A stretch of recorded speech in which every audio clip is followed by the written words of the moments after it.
Oh, j'apprendrai à écouter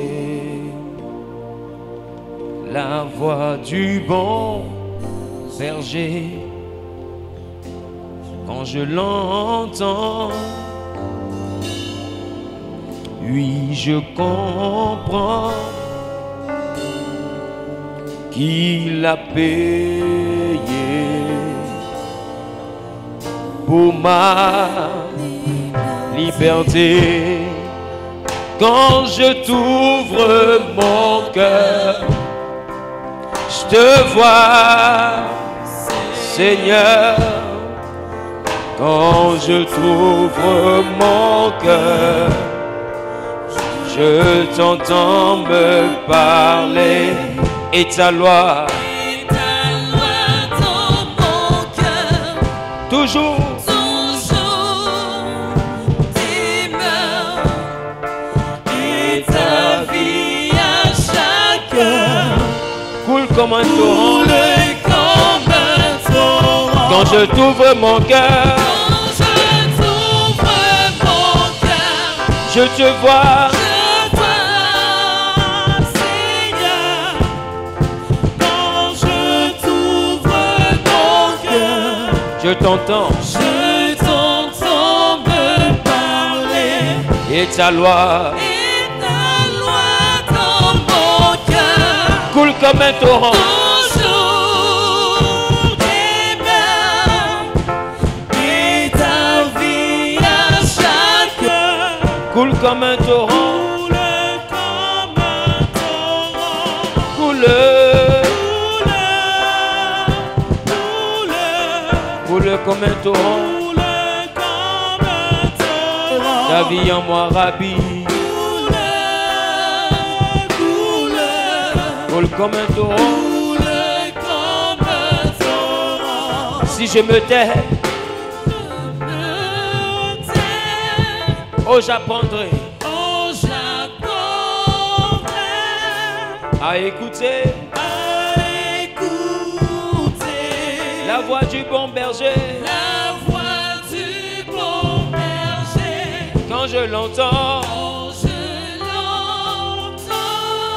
oh je comprends Oh, je comprends qu'il a payé qu'il a payé pour ma liberté.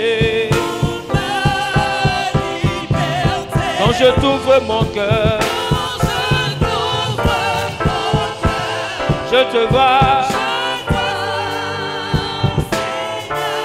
Quand je t'ouvre mon cœur, je t'entends.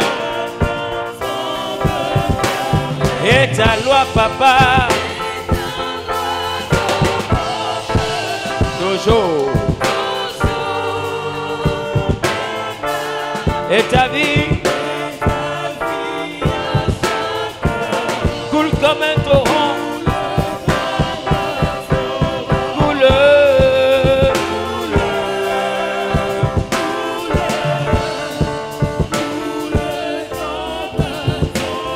ta vie en moi.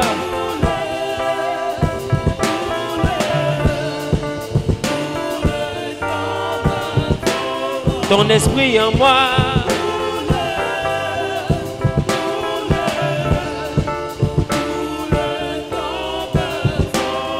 Ta vie en moi. Ton esprit en moi. Ta vie en moi, papa.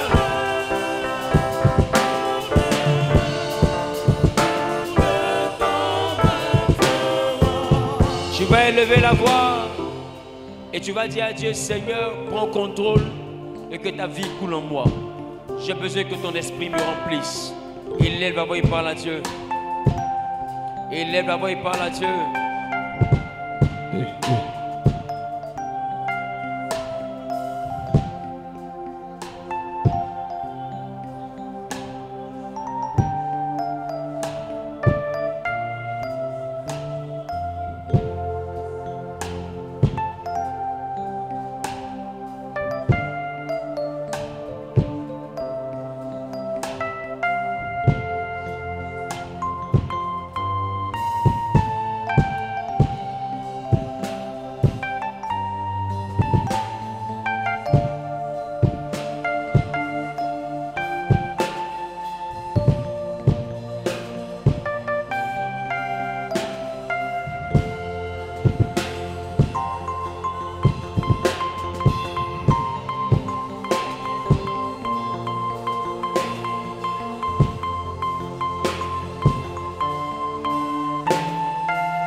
Parle à Dieu, parle à Dieu, parle à Dieu, parle à Dieu, parle à Dieu, parle à Dieu.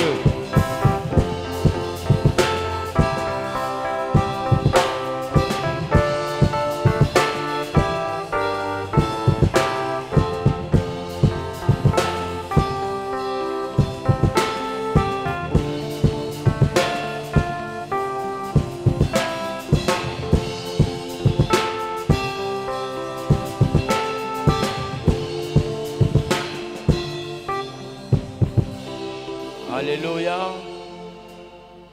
Dieu d'Abraham, d'Isaac et de Jacob, Père, dans le nom de Jésus. Et par la communion du Saint-Esprit, je prie que ta main soit sur ce moment et que tu nous donnes à tous de pouvoir être remplis de toi. Que ta parole soit prêchée dans la dimension qui équivaut à celle de ton esprit, qui est l'intelligence humaine, que la chair, que les motivations charnelles et les motivations humaines se taisent, et que toi seul viennes prendre contrôle. Glorifie-toi et agis fidèlement. Et merci pour ta main puissante. Merci pour ta droite. Et merci pour ta grâce. Je prie que tu disposes les cœurs et que tu sécurises les cœurs. Que tu te mettes au cœur de pouvoir recevoir ta parole, de pouvoir la mettre en pratique et de pouvoir, Dieu de gloire, Père, la retenir. Que celui qui dévore, celui qui disperse, celui qui éloigne, Dieu de gloire, Père, soit ôté de cette atmosphère afin que seul ton nom soit glorifié. Merci pour ta grâce, merci pour ta faveur. Au nom de Jésus, j'ai prié. Quelqu'un dit Amen. Donne une puissante offrande d'acclamation à Jésus.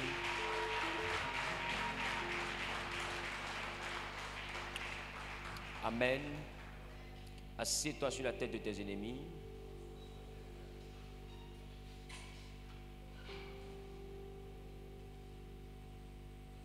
Bonsoir, peuple de Dieu. Je veux que tu puisses ouvrir la Bible. Ouvre la parole de Dieu. Et nous sommes dans le livre de Genèse, chapitre 1. Genèse, chapitre 1. Nous lisons le verset 1 au verset 3. Genèse, chapitre 1, le verset 1 au verset 3. Genèse chapitre 1, le verset 1 au verset 3. Que dit la parole de Dieu?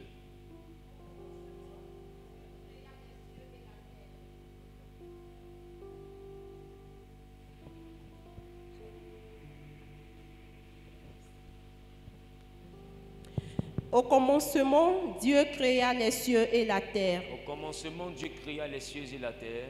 La terre était informe et vide. La terre était informe et vide. Et il y avait des ténèbres à la surface de l'abîme. Il y avait des ténèbres à la surface de l'abîme. Et l'Esprit de Dieu se mouvait au-dessus des eaux. L'Esprit de Dieu se mouvait au-dessus des eaux. Dieu dit que la lumière soit. Que la lumière soit. Et la lumière fut. Et la lumière fut. Alléluia. Amen. On reprend ensemble cette fois-ci, on lit à sa suite. Au commencement, Dieu créa les cieux et la terre. La terre était informe et vide. Il y avait des ténèbres à la surface de l'abîme. Et l'Esprit de Dieu se mouvait au-dessus des eaux. Dieu dit que la lumière soit. Et la lumière fut. Amen. Alléluia. Acclame la parole du Seigneur. Assieds-toi dans la présence de Dieu. Je suis content d'être ici et je bénis Dieu. Je rends grâce à l'Éternel de ce qu'il ait permis cette atmosphère. Alléluia. Et ce soir, je veux prendre le temps de te parler des 3 personnes. Dis avec moi les 3 personnes. Mais particulièrement, je veux te parler d'une personne parmi les 3 personnes. La Bible dit au commencement, Dieu créa. C'est ça? Au commencement, Dieu créa. Dis à quelqu'un, au commencement, Dieu créa. La Bible dit au commencement Dieu créa les cieux et il créa la terre. Alléluia. Et le Dieu créateur ici se traduit dans une langue, dans son étymologie. Le Dieu créateur ici se traduit par Elohim. Et quand tu entends Elohim, tu entends par là le Dieu qui a créé. Mais Elohim n'est pas la forme singulière. La forme singulière, c'est El. Donc lorsque tu entends El Shaddai, ça parle du Dieu. Quand tu entends Elohim, ça parle des dieux. Ça veut dire, c'est un peu comme on dit, un travail, un canal, des canaux, et puis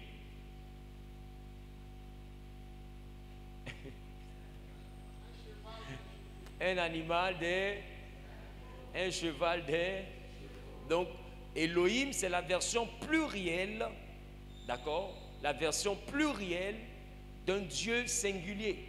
Donc quand on dit au commencement ici Dieu créa, on ne parle pas d'une seule personne, on parle de Elohim. L'étymologie dit au commencement Elohim créa. En tant Elohim, c'est trois personnes mais qui représentent une seule entité. C'est la raison pour laquelle vous allez voir que Elohim, c'est la raison pour laquelle vous allez voir que Elohim avait la capacité. C'est la raison pour laquelle vous allez voir que Elohim avait la capacité. Aidez la servante de Dieu à venir devant, s'il vous plaît. C'est la raison pour laquelle vous allez voir que Elohim avait la capacité de faire quoi? De dire, quand il devait créer l'homme à son image, il a dit faisons l'homme à notre image. Tu as l'impression qu'il parle à plusieurs personnes, tu as l'impression qu'il parle à plusieurs entités, tu as l'impression qu'il parle à plusieurs êtres. Il dit faisons. C'est à laquelle personne du pluriel? C'est à laquelle personne du pluriel? Quand on dit faisons, ça veut dire quoi? C'est quoi? C'est nous faisons. Donc nous sommes à la première personne du pluriel. Donc Elohim est en train de dire qu'en réalité, il n'est pas seul. Quand on dit Elohim, ça veut dire que c'est une version plurielle d'un Dieu singulier. Ce que nous devons comprendre, c'est que notre Dieu que nous adorons est un Elohim. Ça veut dire qu'il est trois personnes, mais en une seule personne. Tu ne peux pas comprendre ça tant que tu ne t'analyses pas toi-même. Parce que tu as son image et tu as sa ressemblance. C'est la raison pour laquelle tu vas voir que toi qui es ici, tu as trois dimensions. Tu as ton esprit, tu as ton âme et tu as ton corps. Or, il s'est regardé sur lui-même pour te faire. Donc c'est pourquoi lui aussi, il a trois dimensions. Il a le Père, il a le Fils et il a l'Esprit. Et quand nous rentrons en Jean le chapitre 1er, 1 Jean le chapitre 5, le verset 7, la Bible dit dans la version Martin. Dans la version Martin, tu auras le temps de voir la différence avec la version Louis II.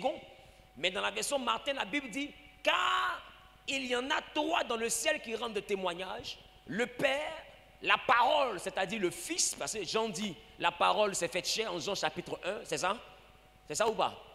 Donc, il y a le Père, il y a la parole et il y a le Saint-Esprit. Il dit, et ces trois-là ne sont que. Le verset 8, il y en a aussi trois qui rendent témoignage sur la terre, à savoir l'Esprit, l'eau et le sang. Et ces trois-là se rapportent à un. Amen. Mais que dit la version Louis II? Parce que la version Matthieu nous dit que dans le ciel, il y a trois qui rendent témoignage. Il y a le Père, il y a le Fils, et il y a le Père, il y a la parole et il y a le Saint-Esprit. La parole, c'est qui? C'est Jésus, donc c'est le Fils. C'est ça? Tu as pu voir cela lors du baptême. Lors du baptême, le Fils était sortant dans l'eau, c'est-à-dire il venait à peine de sortir de l'eau, et pendant qu'il sortait de l'eau, l'Esprit de Dieu descendait sous forme d'une colombe, c'est ça? Et en même temps, une voix se fit entendre du ciel. Donc tu vois que les trois dimensions sont bien superposées lors du baptême de notre Seigneur Jésus. Le Père parle au-dessus, l'Esprit est en train de descendre sous forme de colombe et le Fils vient d'être baptisé. Donc ces trois dimensions-là forment une seule personne qu'on appelle Elohim. Est-ce que quelqu'un me comprend? Est-ce que quelqu'un me comprend? Donc Elohim, c'est un peu comme je disais, un canal des canaux. C'est la version plurielle de Dieu. Parce que Dieu au singulier, c'est El. C'est pourquoi tu as bien pu entendre El Shaddai, El Nissi, El Gibor. Ça, c'est la forme singulière. Mais quand on parle de Elohim, ça en regroupe tous les El. Quelqu'un me comprend? Quelqu'un me comprend? Quelqu'un dit Elohim. Quelqu'un dit Elohim. Donc il est important que tu comprennes que celui qui a créé en Genèse n'était pas un Dieu singulier, mais c'était un Dieu pluriel. Ça veut dire que le Saint-Esprit a contribué à la création. Ça veut dire que la dimension parole a contribué à la création et la dimension Père a contribué à la dimension. Donc le Père, le Fils et le Saint-Esprit ont été les trois qui ont créé. Qui me comprend un peu? Quelqu'un me comprend? Il dit je te comprends. Donc la Bible dit dans le ciel il y a trois. Et les trois là c'est la Trinité. Le Père, le Fils et l'Esprit. On dit sur terre aussi il y a trois. L'Esprit, l'eau et le sang.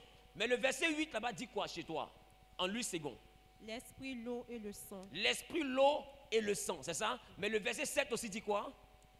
Car il y en a trois qui rendent témoignage. Oui. L'esprit, l'eau et le sang. Oui. Et les trois sont d'accord. Oui. Et les trois sont D'accord. d'accord. Vous voyez que chez toi on parle de l'esprit, de l'eau et du sang. On ne parle pas du Père, de la parole et du Saint-Esprit. Dans la version Martin, on dit le Père, la parole et le Saint-Esprit. Dans la version Louis II, on dit l'esprit, l'eau et le sang. Tu vois qu'en réalité, on compare la parole ici à la version. On compare la parole ici à l'eau. On rattache en Louis II l'esprit au Père et on rattache le Saint-Esprit au sang. Ça veut dire que si tu veux regarder du point de vue humain, Dieu est la partie esprit. On se comprend? Et la partie esprit, le Fils est la partie corps, c'est-à-dire l'eau. Quand on parle de l'eau, est-ce que vous savez que l'être humain est formé dans un liquide, dans le ventre? Ah, qui ne savait pas? L'être humain est formé dans un liquide.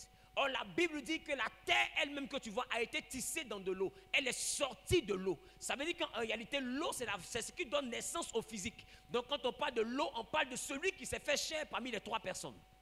Est-ce que quelqu'un me comprend un peu? Donc, on parle de l'esprit, que Louis II traduit comme étant le Père, et puis on parle de la parole, que Louis II traduit comme étant l'eau, et on parle dans la version Martin du Saint-Esprit, que Louis II traduit comme étant le sang. Or, le sang, c'est l'âme. En Lévitique 17:11, la Bible dit que l'âme de la chair, ou la vie de la chair, est dans le sang. Donc, ça veut dire que le Saint-Esprit est un peu comme l'âme. Donc, le Fils est le corps, le Père est l'esprit. Voilà pourquoi le Fils a dit quoi? Il dit, Dieu est esprit. Donc, il faut que ceux qui l'adorent en esprit et en vérité. Donc, tu as envie de dire, s'il est l'esprit, pourquoi il y a encore le Saint-Esprit qui est encore un esprit? Le Saint-Esprit a la fonction de l'âme. Parce que tu as ton esprit, tu as ton corps, mais tu as aussi ton âme. Donc ça veut dire que pour que tu puisses être trois personnes, le Père a été d'accord. Puisqu'il est esprit, il t'a rendu esprit. Qui me comprend? Il t'a créé à son image. Le Fils a été d'accord. Puisqu'il est corps, il t'a rendu corps à son image. C'est pourquoi quand le Fils est venu dans le monde, on a vu qu'il avait deux bras, on a vu qu'il avait deux pieds, on a vu qu'il avait une tête, on a vu qu'il avait une apparence humaine. Et lui-même il disait qu'il est le Fils de l'homme. Il n'a pas dit qu'il est le fils d'Ève, ni d'Adam, ni le fils de Marie, mais il dit le Fils de l'homme. Mais de quel homme il parle? Il parle du véritable homme. Parce que l'homme originel, c'est le Dieu Elohim qui a regardé sur lui-même pour créer l'homme image. Est-ce que quelqu'un me comprend? Est-ce que quelqu'un me comprend? Le véritable homme, c'est celui qui a regardé sur lui-même pour faire les hommes sous forme de son image. Donc il s'est regardé, il a fait l'homme à son image et à sa ressemblance. Donc tel le Père est esprit, tel il a donné un esprit à l'homme. Qui me comprend? Tel le Fils a un corps, tel il a donné un corps aussi à l'homme. Tel l'esprit, le Saint-Esprit est une âme, tel il a donné aussi à l'homme une âme. Pour que les trois dimensions qui sont en lui soient aussi en nous. Est-ce que quelqu'un me comprend? Est-ce que quelqu'un me comprend? En tant l'âme, la Bible dit en Lévitique 17:11, la vie de la chair est dans le sang. Ça veut dire que l'âme de la chair est dans le sang. Donc ça veut dire que quand on parle de l'âme, je veux deux personnes rapidement, je suis en train de faire un résumé de ce qu'on a déjà vu. Venez rapidement, on se dépêche. Des personnes qui vont au ciel. Je ne veux pas des gens qui vont en enfer. Venez. Ah, toi tu es encore là, tu es le corps, c'est parce que tu es l'âme. Mais tu es l'esprit. Bon, il est l'esprit, oh Dieu, il est l'esprit. Donc, voici le corps. N'est-ce pas? Voici le corps. Voici l'esprit. Et voici l'âme. Rapprochez-vous un peu. Vous aussi, séancez ou bien. Donc, voici l'âme. L'âme relie le corps et l'esprit. Donc, ce qu'on appelle la mort, c'est la déconnexion. C'est-à-dire que l'âme quitte au milieu. Donc, du coup, l'esprit ne peut plus commander le corps. Non, le corps est mort. Une fois que l'esprit n'a plus de touche, d'emprise sur le corps, et que l'âme n'existe plus, le corps commence à pourrir. C'est pourquoi quand une personne est dans le coma, elle ne bouge pas. elle n'entend rien, elle est inconsciente. Mais puisque l'âme est encore en train de relier l'esprit et le corps, elle peut faire 2 ans de coma, le corps ne pourrit pas. Parce que l'esprit vivifie le corps. La Bible dit, l'esprit vivifie. Donc l'esprit redonne la vie au corps, donc il régénère le corps. Mais si l'âme quitte automatiquement, l'esprit ne peut plus donner sa vie, alors le corps commence à pourrir. C'est ce qu'on appelle la mort. Non, en réalité, l'homme ne meurt jamais, c'est son corps qui meurt. Parce que l'homme est esprit. Qui comprend de quoi je parle? C'est pourquoi que ce soit en enfer ou au paradis, tu es éternel. Si tu remarques, les gens vont brûler en enfer pour l'éternité ou vivre au paradis pour l'éternité. Dans les 2 cas, c'est l'éternité. Qui me comprend un peu? Non, en réalité, on ne meurt jamais. Le problème, c'est où on vit après la mort physique. Quand le corps se désactive, où est-ce que l'esprit va partir? C'est pourquoi je te dis qu'en réalité, un chrétien normal ne dit jamais quelqu'un a rendu l'âme. On ne rend jamais l'âme. On rend l'esprit. La Bible dit Jésus poussa un cri et rendit l'esprit. Qui me comprend? Qui me comprend? Dis avec moi, il rendit l'esprit. Dieu vous bénisse. Donc, nous sommes dans une forme trinitaire d'un Dieu singulier. Donc, il est 3 personnes en un, et nous aussi, nous sommes sa créature, à son image. Nous sommes 3 en un. Et nous sommes les seuls qui sont comme ça. Les animaux ne sont pas 3. Les animaux ont un corps, ont une âme, mais n'ont pas d'esprit. Parce que l'esprit, c'est la portion de Dieu. Est-ce que quelqu'un me comprend? C'est pourquoi quand tu regardes en Genèse, tu comprends que Dieu, pour créer les animaux, la Bible dit il va former les animaux et il va les envoyer vers l'homme. En réalité, le verbe former ici, c'est l'action d'un potier sur l'argile. C'est-à-dire que Dieu a fait des sculptures. Dieu a fait des sculptures. C'était des statues qui sont venues vers Adam. Ce n'étaient pas des êtres vivants qui sont venus vers Adam. C'était des statues qui sont venues vers Adam. L'étymologie ici parle de l'action d'un potier sur de l'argile. Donc en réalité, le chien n'était pas le chien. C'était de l'argile qui avait la forme du chien. Et la Bible dit il les a envoyés pour que l'homme les nomme et que tout animal vivant puisse porter le nom que l'homme lui donnerait. Donc nous sommes le corps, l'âme et l'esprit, mais les animaux sont le corps, l'âme et la parole de l'homme. Les animaux sont le corps, l'âme et la parole de l'homme. Ça veut dire que tout ce à quoi tu donnes un nom finit par avoir en son sein une forme de vie. Si tu dis ma maladie, la maladie vit en toi et elle est possessive. Tout ce à quoi tu donnes un nom finit par prendre forme et par exister. C'est la raison pour laquelle, pour que Dieu reste au-dessus de ta pensée, il ne t'a jamais donné son nom, mais il te laisse le nommer. Il a dit à Moïse, va leur dire que celui qui s'appelle Je suis m'a apparu. Pourquoi Je suis? Parce que je vais prendre la forme et la forme d'existence de ce que les autres vont compléter sur le Je suis. Si quelqu'un dit je suis l'impossibilité, je suis l'impossibilité. Quelqu'un dit je suis celui qui règle l'impossibilité, je suis celui qui règle l'impossibilité. Quelqu'un dit je suis le Seigneur des cas impossibles, je suis le Seigneur des cas impossibles. Je suis ce que tu dis que je suis. Donc les hommes par leur parole ont un pouvoir de faire exister ce qu'ils ont dit et ce qu'ils ont nommé. Attends, est-ce que je parle à quelqu'un? Je ne sais pas si vous comprenez. Je ne sais pas si vous comprenez ce que j'essaie de dire. On peut donner du volume à mon micro, s'il vous plaît? Est-ce que quelqu'un comprend ce que j'essaie de dire?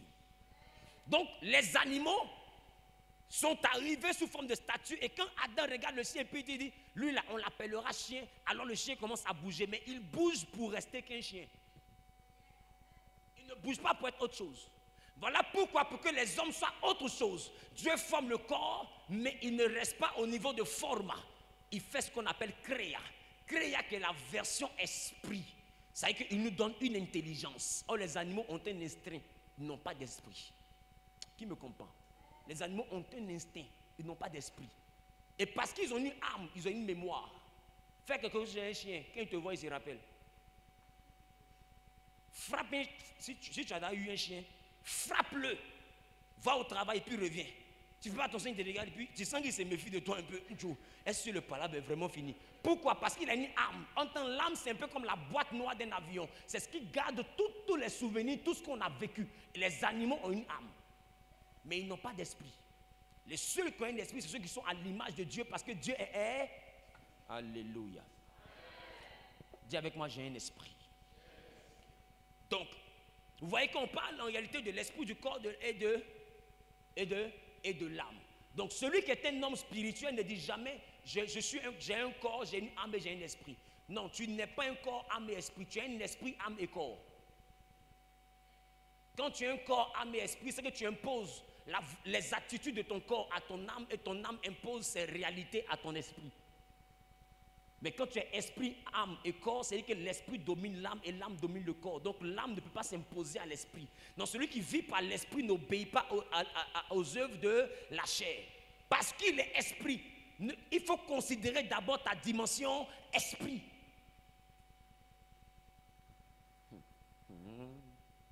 La première forme sous laquelle tu as existé, c'était la forme esprit.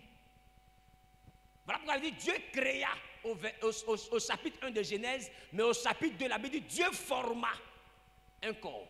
Qui me comprend? Donc nous avons été créés en deux étapes, la création et la formation. Si la formation c'est avoir un corps, c'est que la création c'est quoi? C'est être un esprit. Qui me comprend un peu? Donc c'est-à-dire que Dieu a créé l'homme sous forme d'esprit, pneuma, un souffle. C'est ça, esprit. Pneuma en grec. Donc ça veut dire que Dieu forme l'homme sous forme, il crée l'homme esprit à son image parce que lui il est comme un vent. Souvenez-vous, le vent de Dieu se mouvait au-dessus des eaux. C'est ça l'esprit. Donc il nous forme, il nous crée sous forme d'esprit et pour que l'esprit là puisse correspondre au monde matériel, il lui forme un corps physique. Et la Bible, quand il forme le corps physique, il souffla dans les narines un souffle. En réalité, c'est pour dire que Dieu a introduit celui qui était un vent dans un corps. C'est la raison pour laquelle tu vois que quand un homme meurt, il y a une seule chose qui disparaît en lui, c'est le vent. Son cœur est encore là, ses pieds sont là, ses doigts sont là, mais quand tu touches ses narines, il n'y a plus de vent qui circule. Parce que c'est la matière dans laquelle Dieu a envoyé celui qui était esprit. Donc quand tu meurs, ta version vent sort. Donc le corps là ne reçoit plus de vent. Il n'y a plus le mouvement de l'air. Non, l'esprit en réalité c'est ce que tu respires comme ça. Fais comme ça. C'est le souffle. Est-ce que quelqu'un me comprend? Et à chaque fois que tu respires, tu ressuscites.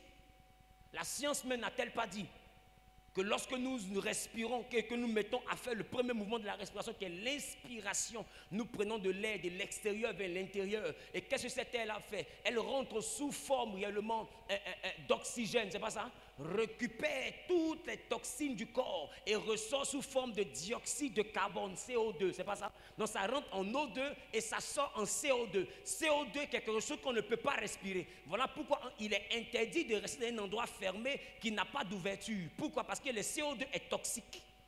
En réalité, le CO2, c'est la mort qui quitte l'intérieur de ton corps et ressort à l'extérieur. Donc la respiration, c'est la vie qui entre pour chercher la mort et la faire sortir. Donc quand la respiration n'a plus lieu, automatiquement, il n'y a plus de vie extérieure qui renouvelle la vie en toi. Donc la mort commence à grandir et ça crée ce qu'on appelle la putréfaction. Donc à chaque fois que tu respires, tu renouvelles ta vie. Est-ce que quelqu'un me comprend? C'est bon, bas? Très bien. Donc, on a le Père qui est le Dieu créateur. On a le Saint-Esprit qui est un peu comme l'âme, d'accord, qui crée une communication entre le Père et le Fils. Et puis, on a le Fils qui est la parole ou qu'on appelle aussi l'eau. Et si tu comprends bien ce que j'essaie de t'expliquer, quand Jésus arrive au puits où il croise la Samaritaine, qui était là avec moi? Quand Jésus arrive au puits où il croise la Samaritaine, rappelez-vous, il dit à la femme, l'eau que moi je donne. Parce qu'il est l'eau. Il dit, l'eau que moi je donne, si tu la bois, tu n'auras plus jamais soif. Alors je comprends pourquoi un Jean dit, le Fils qui est la parole est aussi l'eau. Parce que c'est une eau qu'on peut boire. Il a dit, celui qui m'accepte des sources d'eau vive jailliront de son sein, parce qu'il est l'eau. Est-ce que je parle à quelqu'un? La vie du Fils en toi est une eau qui te régénère. Je parle ou je bavarde? Parle bien, papa. Est-ce que l'intelligence spirituelle est quelqu'un en train de s'ouvrir? Donc nous sommes en train d'essayer de comprendre que nous avons le Père, le Fils et le Père, le Fils et le Père, le Fils et le Saint-Esprit. Le Père, le Fils et le Saint-Esprit. Le Père, le Fils et le Saint-Esprit. Et en ce qui concerne le Saint-Esprit, je fais rapidement 5 minutes un résumé pour ceux qui ne savaient pas, parce que je vais parler de la personne de la Trinité qu'on appelle la parole. Mais avant d'arriver à la parole, je suis en train de brosser un peu qui est le Père. On se comprend? Donc le Père, en réalité, c'est lui qui a géré le monde de Genèse jusqu'à Malachie. Sinon de Genèse jusqu'à Matthieu. Sinon de Genèse jusqu'à la croix. Beaucoup disent que l'Ancien Testament se limite à Malachie. Mais moi je vous dis que c'est faux. L'Ancien Testament ne se limite pas à Malachie. L'Ancien Testament se limite à la mort à la croix. Parce que la Bible dit que Jésus est né sous la loi et a vécu sous la loi.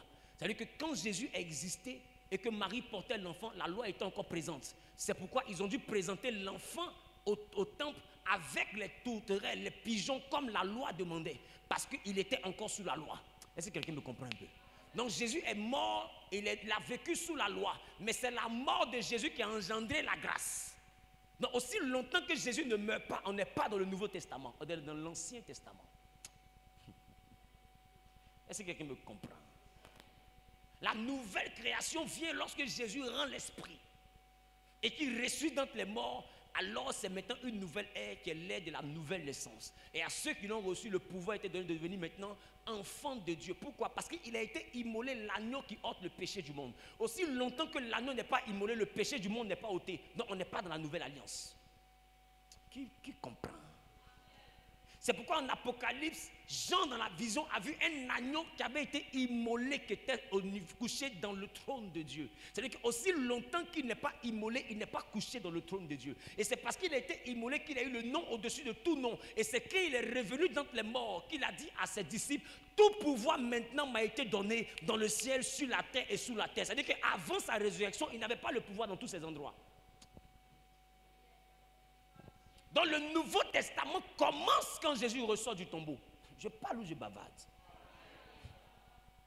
Non, le Père est celui qui a géré tout ça. Et regardez un peu comment le Père est. Le Père est bizarre. C'est le gars qui, quand il s'énerve, est capable de faire tomber la pluie pour tuer toute l'humanité. Qui comprend un peu de quoi je parle? Le Père est bizarre. En réalité, le Fils n'est pas venu nous délivrer de la colère du diable. Le Fils est venu nous sauver de la colère du Père. Parce que celui qui a créé l'enfer, ce n'est pas Satan. Satan même est une victime de l'enfer. C'est le Père qui a inventé ce qu'on appelle l'enfer. Est-ce que quelqu'un me comprend? Donc en réalité là, tu ne dois pas avoir peur des sorciers. Tu dois avoir peur du Père. Parce que rien ne t'arrive si le Père n'a pas donné son OK. Le diable est un tigre en carton. Il n'agit que lorsqu'il a le mandat qui vient du Père. Le diable ne peut rien faire sans mandat venant du Père. Voilà pourquoi quand il est venu au temps de Job, le Père lui demande, as-tu remarqué Job? Il dit, comment je fais pour ne pas le voir? Mais ta main est sur lui. Ça veut dire qu'aussi longtemps que la main du Père n'a pas libéré la vie de quelqu'un, le diable ne prend pas la vie là. Est-ce que quelqu'un me comprend? Et regarde, le Père lui dit, va, tourmente le, persécute-le, arrache tout, mais ne touche pas à sa vie. Et remarque, Job a tout perdu, sauf ce que le Père a interdit. C'est-à-dire que même le diable qui est indiscipliné, là, est discipliné. Quand il s'agit du Père, le diable même qui est indiscipliné, là, devient discipliné. Je parle ou je bavarde? Parle bien, papa. Donc il est question de comprendre que le Père a géré l'Ancien Testament. Mais regarde comment le Père fonctionne. Le Père est le seul qui envoie Moïse. Et pendant que Moïse s'en va, la Bible dit la nuit, Dieu descend pour faire mourir Moïse. Comment c'est possible? Tu m'envoies. Je n'ai pas dit je ne vais pas, je m'en vais. Et chemin faisant, tu veux m'assassiner. La Bible n'a pas dit que c'est un démon qui est venu attaquer Moïse. La Bible dit durant la nuit, Dieu voulut faire mourir Moïse. Quel paradoxe. Le Père envoie Moïse chez Pharaon. Moïse s'en va, il dit à Pharaon, laisse partir mon peuple. Normalement, quand on dit laisse partir le peuple, que je viens de la part du Père, le Père doit toucher le cœur pour que le cœur de Pharaon soit mou. Et puis Pharaon laisse partir les gens. Et puis le Père dit à Moïse, c'est normal que Pharaon soit comme ça. C'est moi-même j'endurcis son cœur. Mais tu m'envoies et puis tu endurcis son cœur. Quel est le schéma? Est-ce que quelqu'un me comprend? Le Père là, il est bizarre. Il peut t'appeler, te dire, tu ne mourras pas sans avoir ma gloire. Et puis demain tu meurs sans voir sa gloire. Et puis ça ne va pas quelque part. Il est souverain. Il ne rend compte à personne. Il fait ce qu'il veut. C'est un hors-la-loi parce que c'est lui la loi. Non, tu n'as pas compris ce qu'il dit. Le Père est le premier hors-la-loi parce que c'est lui-même la loi. Quand il se lève et puis il dit, c'est ça. dans le ciel, sur la terre, sous la terre, il n'y avait personne qui pouvait dire, c'est pas ça. Qui me comprend un peu?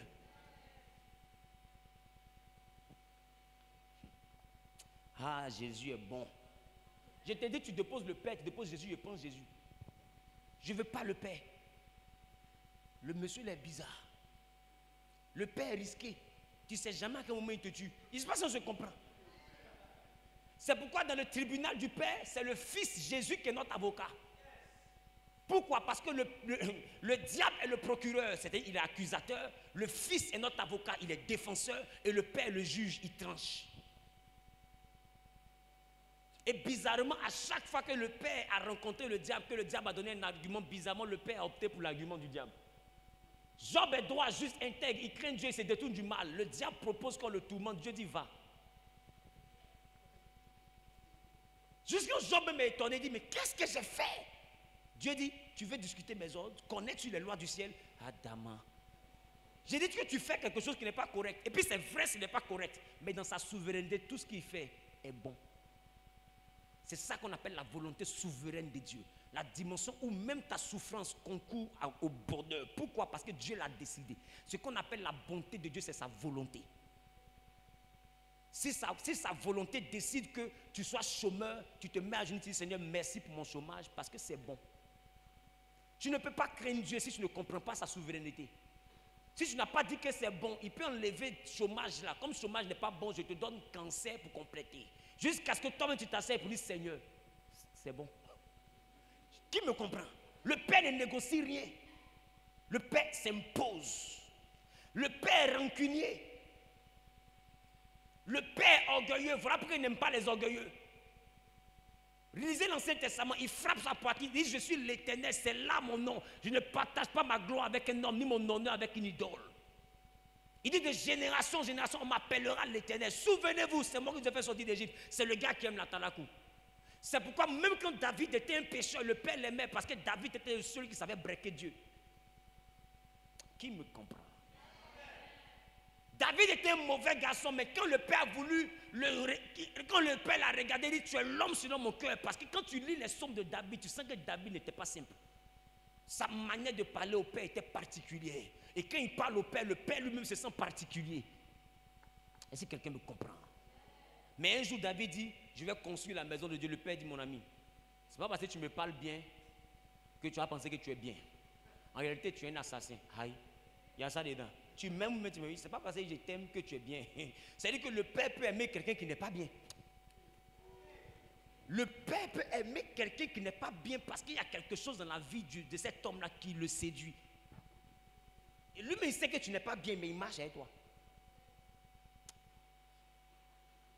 Regarde le Père. Il dit, j'enverrai Nebuchadnezzar, roi de Babylone, super idolâtre, et il l'appelle mon serviteur. Est-ce que tu sais que même les sorciers de ta famille sont des serviteurs de Dieu? C'est pourquoi ne sois pas un serviteur. Si Nebuchadnezzar était un serviteur, je veux te dire ce que Pharaon aussi était un serviteur. Parce que quand Dieu a donné la prophétie de l'élévation à Joseph, c'est pas Pharaon qui voulait passer, c'est le Pharaon qui voulait se servir pour accomplir cette prophétie. Donc Pharaon, en nommant Joseph, a servi Dieu pour que la prophétie s'accomplisse.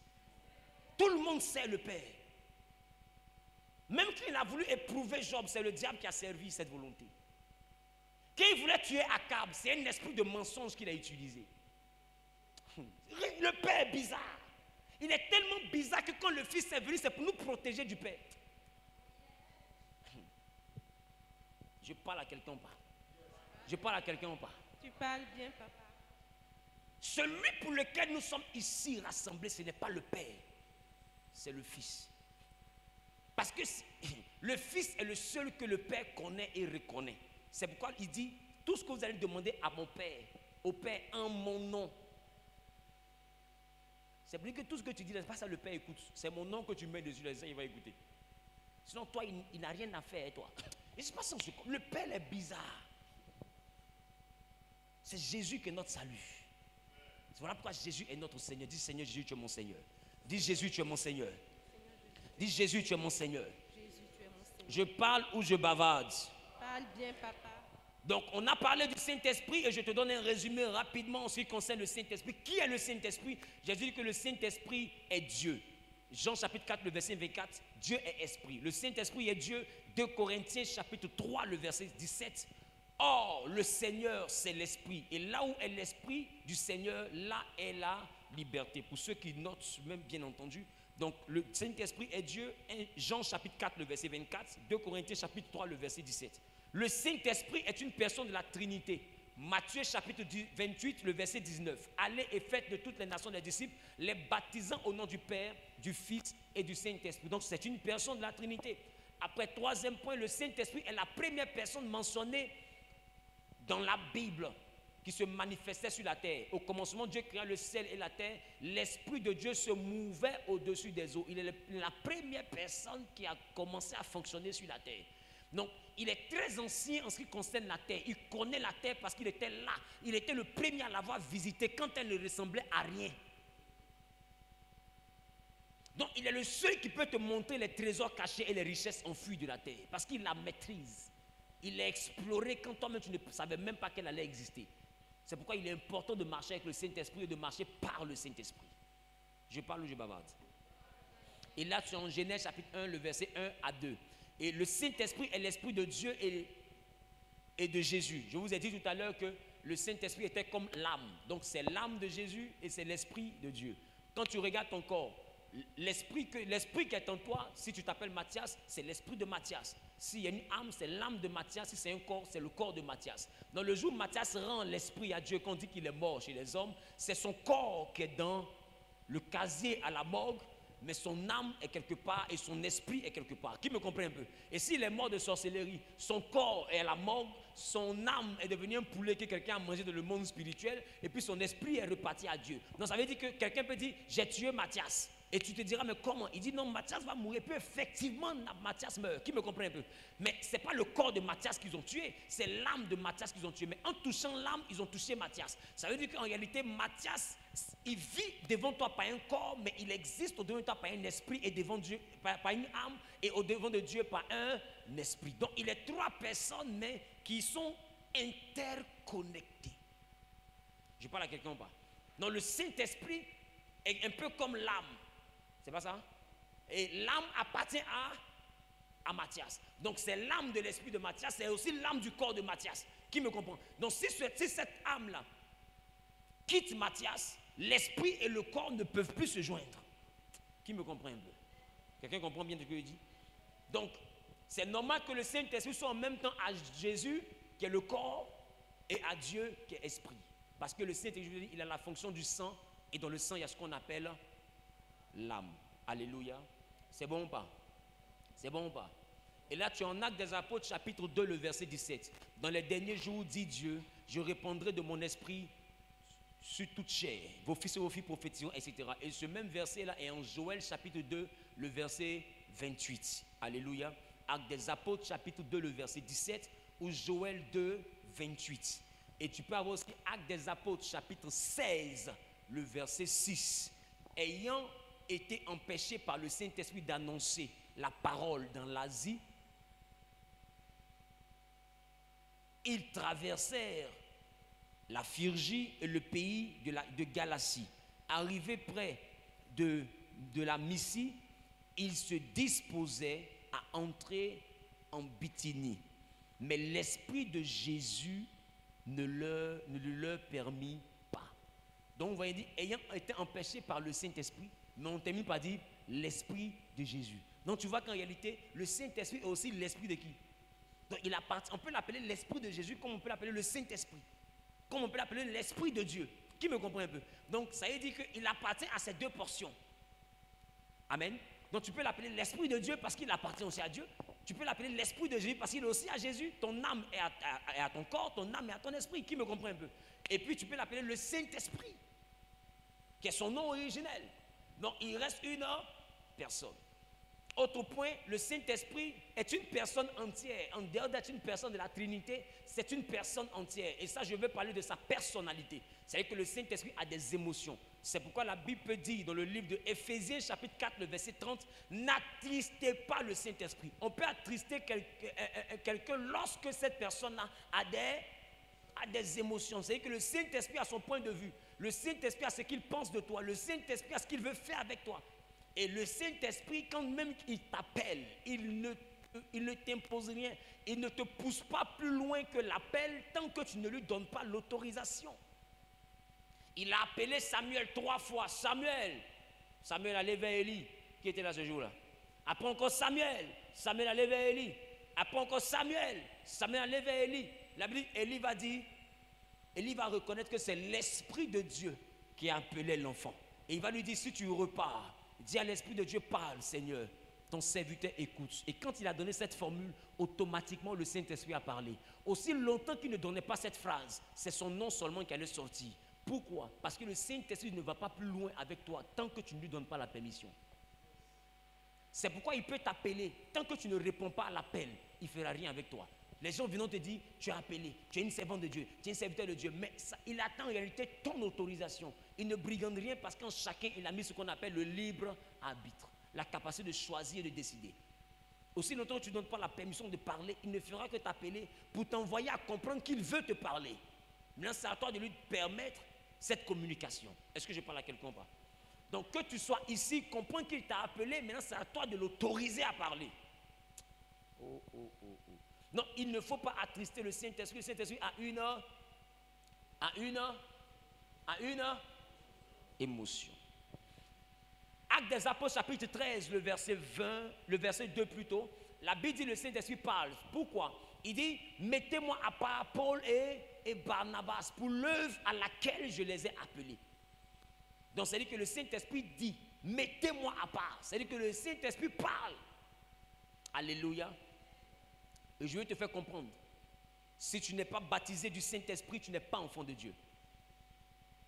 Ça, c'est le départ d'abord. Ça, c'est un choc. Jean a été clair. Jean dit, celui qui vient après moi, il vous baptisera d'esprit et de feu.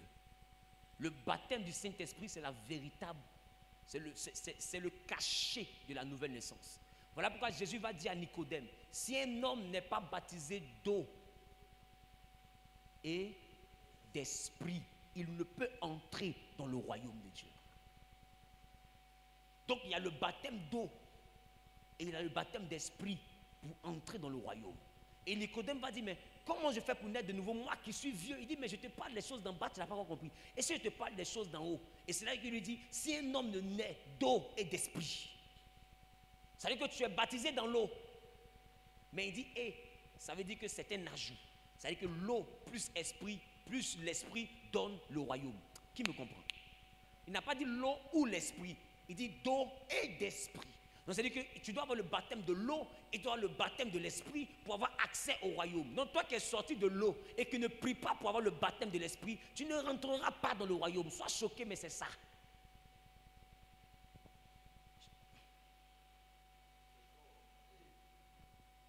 De toute manière, je suis venu pour te pousser à la croissance. Alors il a dit à ses disciples, vous avez écouté ma parole pendant 3 ans et demi, mais ce que je vous demande, ne vous éloignez pas de Jérusalem, jusqu'à ce que l'Esprit de Dieu, que Dieu a promis descendre, le consolateur, le paraclétos. Et la Bible dit qu'ils ont passé 10 jours à prier, et pendant qu'ils priaient, il se fit entendre un bruit, comme le bruit d'un vent impétueux, et un grand vent a rempli la salle, et des langues semblables à des langues de feu se sont posées sur la tête des apôtres, et ils furent tous remplis du Saint-Esprit, et ils se mirent à parler de nouvelles langues. C'était le baptême du Saint-Esprit. Dès qu'ils ont reçu ce baptême, ils ont ouvert eux-mêmes la porte. Quand quelqu'un n'est pas baptisé du Saint-Esprit, c'est lui qui fait le bruit. Mais quand le baptême du Saint-Esprit arrive, c'est le Saint-Esprit lui-même qui fait le bruit. Voilà pourquoi personne ne savait où ils étaient. Mais c'est le bruit du Saint-Esprit qui a envoyé les gens à venir vers la maison. Quand le Saint-Esprit ne t'a pas encore touché, tu fais beaucoup de bruit. Et il y a beaucoup qui sont encore dans le bruit parce que le Saint-Esprit n'est pas encore venu.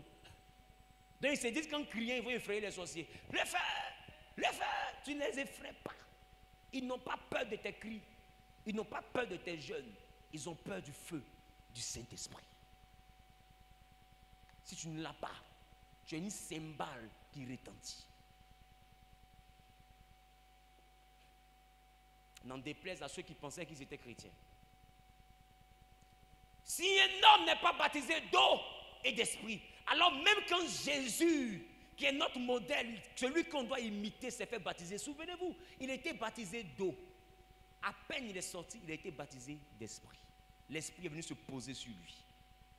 Pour te dire que c'est le schéma pour commencer dans la vie en Christ. Tu peux avoir l'eau, mais tu dois prier, pleurer, supplier, intercéder, crier à Dieu jusqu'à avoir le baptême de l'esprit. Je parle ou je bavarde? Le baptême de l'esprit ne signifie pas parler en langue. C'est les chrétiens immatures qui pensent que parler en langue, c'est forcément être baptisé du Saint-Esprit. Le parler en langue est une grâce qui émane du Saint-Esprit, mais ce n'est pas le seul signe du baptême du Saint-Esprit. Libro canta la braque. La Bible dit selon Paul que c'est un mystère entre toi et Dieu. C'est qu'aucun homme ne comprend le parler en langue. Et les disciples en Actes des Apôtres chapitre 2 n'ont pas parlé en langue. Ils ont parlé de nouvelles langues. Ne confonds pas le parler en langue et le fait de parler de nouvelles langues, qui est aussi un don spirituel. Est-ce que je parle à quelqu'un? Voilà pourquoi, si moi je suis en train de parler en langue, libro sata la braque, tu ne comprendras pas ça dans ta langue maternelle. Bravo. Or, ce qu'eux ils ont dit en Actes des Apôtres, chaque visiteur de Jérusalem entendait ça dans sa langue maternelle. Non, ce n'était pas le parler en langue. Le parler en langue, aucun ange même ne le comprend. Le parler en langue était un mystère entre l'homme et Dieu. C'est Dieu seul qui arrive à le décoder. Mais ce jour-là, toute la Jérusalem décodait le message des apôtres. Ce n'était pas le parler en langue, c'était la diversité des langues.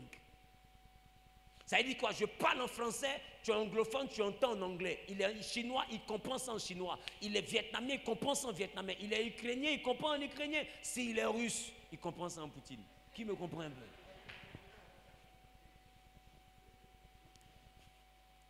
Pardon. Votre église, on n'a pas fini de construire, ils vont envoyer missile ici. Amen. Donc vous comprenez qu'ils n'ont pas parlé en langue. Pierre n'est pas venu faire libro satalabra. Ce que Pierre a dit là, on a pu le transcrire en français. Il a dit, homme frère, nous ne sommes pas ivres, mais le Jésus, vous avez crucifié le Saint, vous avez régné le juste.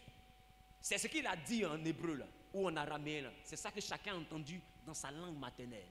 Donc c'était rien d'extraordinaire. C'était la capacité du Saint-Esprit à traduire dans la langue maternelle ce que lui disait dans sa langue maternelle.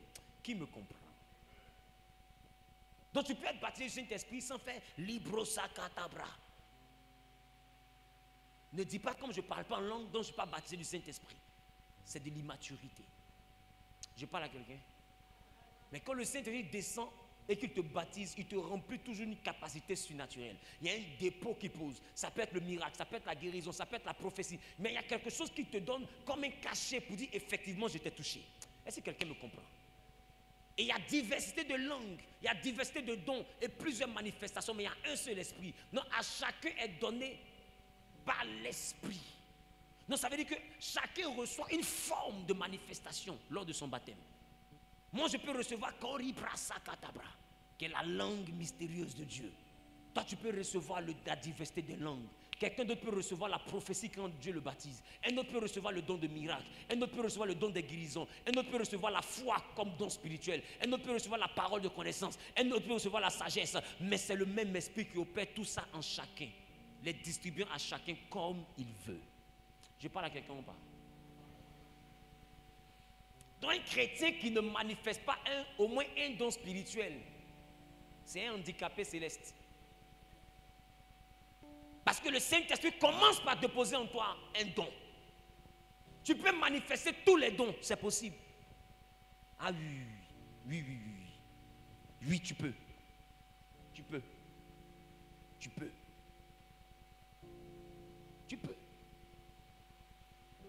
Moi, j'ai déjà entendu quelqu'un parler en langue et puis Dieu me donne l'interprétation de la langue. Ce que je n'ai pas encore manifesté, peut-être, c'est la diversité des langues. J'ai déjà manifesté la parole de connaissance par la grâce de Dieu, la parole de sagesse par la grâce de Dieu, le don de miracle, parce que le miracle c'est différent de la guérison. Le don de miracle c'est la dimension de l'onction créatrice. On parle de miracle lorsque peut-être un pied pousse. On parle de miracle lorsque un os cassé se reconstitue. On parle de miracle lorsque des trompes poussent. C'est le surnaturel. Mais on parle de guérison lorsque j'avais mal à la tête, la douleur est partie. Mais on parle de miracle quand j'avais un fibrome, le fibrome a disparu. Tout ce qui est spectaculaire est miraculeux. Qui me comprend un peu? Donc, J'ai déjà vu ce genre de signe-là dans mon ministère. Donc j'ai déjà manifesté la grâce du miracle. J'ai déjà manifesté la grâce de la guérison. J'ai déjà manifesté la prophétie. On se comprend? Donc ça veut dire qu'une personne peut manifester plusieurs dons. Plus tu grandis dans l'esprit, plus les dons peuvent s'exprimer.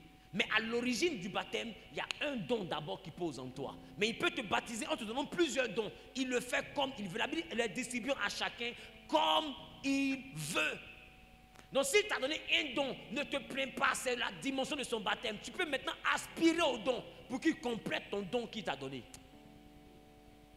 Qui me comprend? Qui me comprend? Souvenez-vous de la parabole des talents.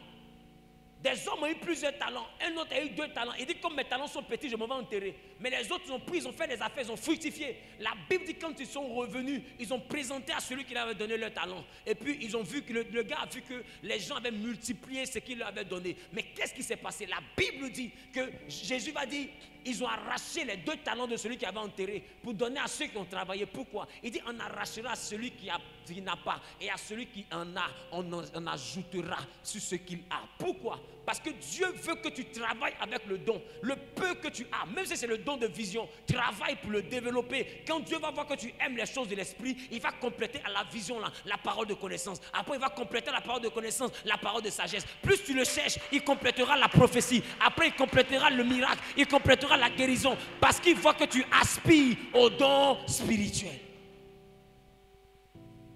À celui qui me cherche, je me laisserai trouver.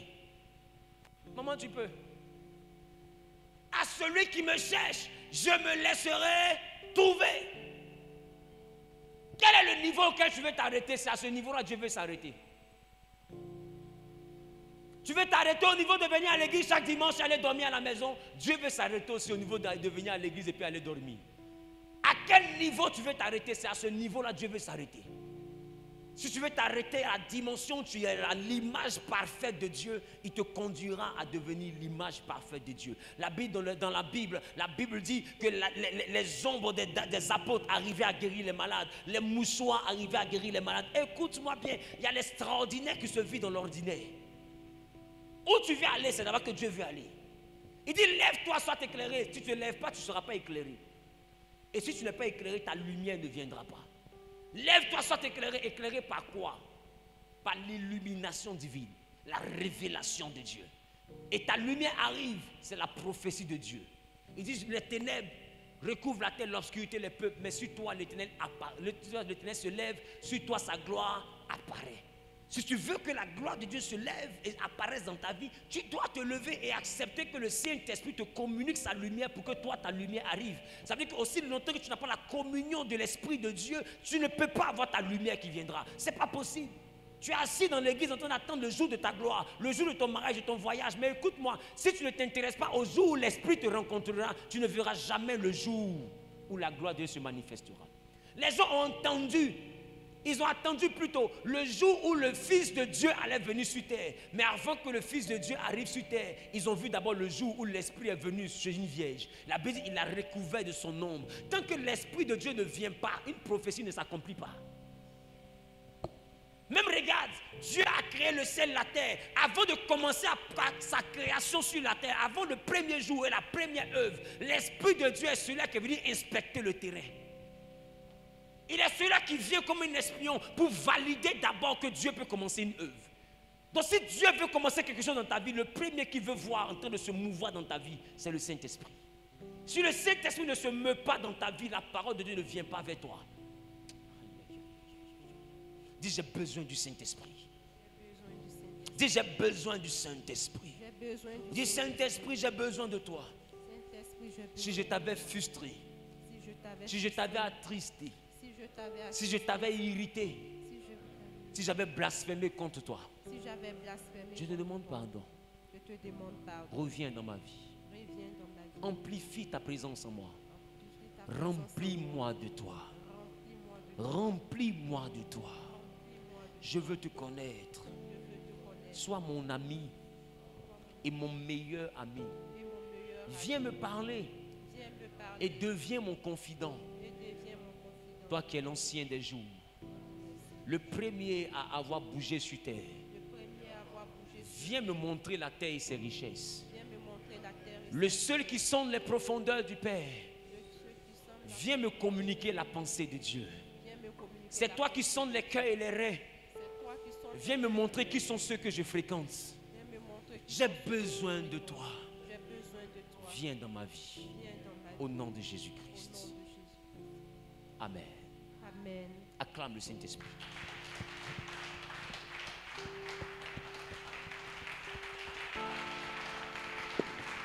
Alléluia. Alléluia. Et le dernier point que j'ai touché en ce qui concerne le Saint-Esprit, j'ai dit que l'Esprit Saint est Dieu habitant en nous. Jean chapitre 14, le verset 23, Jésus lui répondit, si quelqu'un m'aime, il gardera ma parole et mon Père l'aimera. Nous viendrons à lui et nous ferons notre demeure chez lui. Ça veut dire qu'en réalité, le monde où nous vivons est un monde d'esprit. C'est esprit contre esprit. Dis avec moi, esprit contre esprit. Là, je m'apprête maintenant à te parler de la parole. Notre enseignement se termine à 21h. Donc, si toi, tu voulais finir à 20h30, je prie pour toi et puis tu peux rentrer à la maison. Amen. Sinon, nous, on est ici, on finit toujours à 21h. Amen. Donc, si tu voulais finir à 20h30, Seigneur, je prie pour la fin. Je prie que ta grâce accompagne tous ceux qui voient la fin maintenant. Il est 20h29. Nous sommes très ponctuels ici, Seigneur. Bénis leur retour. Sois bon pour eux. Que la gloire, l'honneur te revienne. Au nom de Jésus. Amen. Tu peux partir maintenant. Amen. Maintenant, laisse-nous en passer jusqu'à notre 21h00. Est-ce que les disciples de Jésus sont là? Amen. Est-ce que les disciples de Jésus sont là? Amen. Toi, c'est aujourd'hui, toi, tu es arrivé. Nous, on est là depuis lundi. On se parle depuis lundi. Alléluia. Amen. Et c'est ce que nous avons vu que j'ai essayé de résumer pour que tu sois au même niveau d'information, au moins que les frères. Même si tu n'as pas la profondeur, parce que tous on a vu ça en au moins 2 heures. Et j'ai essayé de te compresser ça en moins d'1 heure pour que tu essaies d'avoir un aperçu, mais ce n'est qu'un aperçu. Alléluia. Dis avec moi la parole de Dieu. La parole de Numéro Dieu. 1, tu dois comprendre que la parole de Dieu est puissante. Hébreux chapitre 4, le verset 12. Il faut noter, c'est important. Hébreux chapitre 4, le verset 12. La parole de Dieu est puissante. Car la parole de Dieu est vivante et efficace. Plus tranchante qu'une épée quelconque, à 2 tranchants, pénétrante, jusqu'à partager âme et esprit, jointure et moelle. Elle juge les sentiments et les pensées du cœur. Des fois, tu te bats avec un péché. Parce que le péché réside dans l'âme, mais la perfection de Dieu réside dans l'esprit. Ce que je veux t'envoyer à comprendre, c'est que lors de ta nouvelle naissance, tu es né de nouveau, mais par ton esprit. C'est pourquoi Jean dit à ceux qui l'ont reçu, elle a donné le pouvoir de devenir enfants de Dieu, lesquels sont nés ni du sang. Or, le sang comporte l'âme, donc ce n'est pas ton âme qui est née de nouveau. Lesquels sont nés ni de la volonté de l'homme. L'homme va à la maternité, puis pousse pas, et puis tu fais une guerre. Ça, c'est le corps. Tu n'es pas né de la volonté du corps. Lesquels sont nés ni de la volonté des hommes, mais de Dieu. C'est-à-dire que la nouvelle naissance appartient à la naissance qui ressemble à Dieu. Or, Jésus dit, Dieu est esprit. Donc, la nouvelle naissance est la naissance de ton esprit. Elle ne concerne pas ton corps, elle ne concerne pas ton âme. C'est pourquoi tu peux naître de nouveau, mais avoir les anciennes habitudes. La vraie conversion n'est pas le fait d'accepter Jésus. La vraie conversion, c'est de convertir ton âme. Tant que ton âme n'est pas née de nouveau, comme ton esprit a été touché par la présence de Dieu, tu n'es pas converti. Et pour convertir ton âme, c'est un combat de tous les jours. C'est dans ton âme que se cache ton gros cœur. J'aime pas l'âme. C'est dans ton âme que se cache, moi là, je parle mal. C'est dans ton âme que se cache la colère. C'est dans ton âme que se cache l'orgueil. C'est dans ton âme que se cache l'envie. Tout ce que tu vois là, tu veux avoir. C'est dans ton âme que se cache la convoitise, la fornication, la masturbation, l'impudicité. Tu aimes parler des choses impures. C'est-à-dire que tu es pervers dans tes paroles. L'impudicité, c'est la perversion au niveau des paroles et des pensées. La fornication, c'est la déviation sexuelle. Le mariage, le sexe hors mariage, le sexe désordonné. Des fois, tu aimes Jésus, mais tu es amoureux de la débauche. Tu ne peux pas rester avec une femme, tu ne peux pas rester avec un homme. Pourquoi? Parce que ton esprit est converti, mais ton âme n'est pas convertie. Voilà pourquoi Paul pouvait dire, je sais ce que je veux faire, mais je fais ce que je n'ai pas envie de faire. Quand la parole de Dieu vient en moi, elle rencontre dans mes membres une loi qui est la loi du péché. Misérable que je suis, qui me délivrera du corps de cette mort, car je sais ce que j'ai envie de faire, mais je fais ce que j'ai pas envie de faire. Beaucoup ici, vous prenez des décisions, mais l'âme vient se mélanger à la décision de l'esprit. Ton esprit veut suivre Dieu, mais ton âme se mélange à ta décision. Or, à tes résolutions répondra le succès. Mais comme la résolution de ton âme vient dominer la résolution de ton esprit, dans ton succès, dans la vie spirituelle ne vient jamais. Tu te lèves, 2 mois après, tu tombes. 1 semaine après, tu tombes. Des fois 2 jours, tu tombes. Des fois 30 secondes, tu tombes. Le seul parmi les 3 personnages de la Trinité qui peut séparer correctement l'âme et l'esprit, c'est la parole. Pour envoyer ton esprit à être isolé et pouvoir comprendre ce qu'il veut véritablement. Parce que tant que ton esprit n'est pas séparé de ton âme, tu ne sauras jamais tout ce que tu veux. Tu as voulu un homme, après tu as voulu un gars. Tu as voulu une go, tu as voulu une maîtresse. Tu as voulu une femme, tu as voulu une petite chérie. Tu ne sais pas ce que tu veux en réalité. Chérie, je t'aime, mais tu es un petit go. Bébé, je t'aime, mais tu es un petit gars. Tu ne comprends pas. En réalité, tu es indécis. Tu ne sais pas quoi faire de ta vie. Je veux plaire à Dieu, je veux plaire au monde. Je veux plaire au monde, je veux plaire à Dieu. Je veux être un peu mondé, je veux être un peu chrétien. Je veux être saoulant un peu, je veux être chauffeur un peu. Mais en même temps, je veux être centre en même temps. Je veux servir Dieu, je veux danser dans les bars. Tu ne sais pas quoi faire parce que ton âme est mélangée à ton esprit. Ton esprit veut suivre Dieu, mais ton âme veut aller dans les bars. Et il y a un combat qui se passe en toi. Le vrai palabre de ta vie, ce n'est pas entre toi et le diable, c'est entre ton âme et ton esprit. Il y a une bataille intérieure en toi.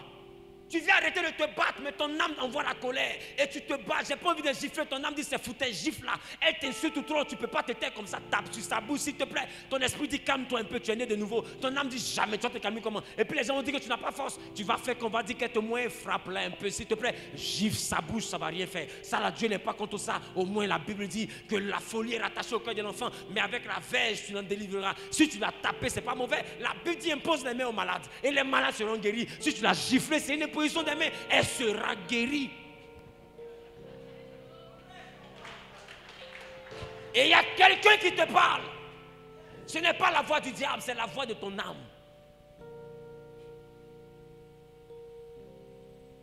Est-ce que les deux choses sont séparées? Donc quand ton esprit parle, ton âme parle en même temps. Ton esprit parle, ton âme parle. Tout c'est un mélange. Parce que c'est mélangé à l'intérieur.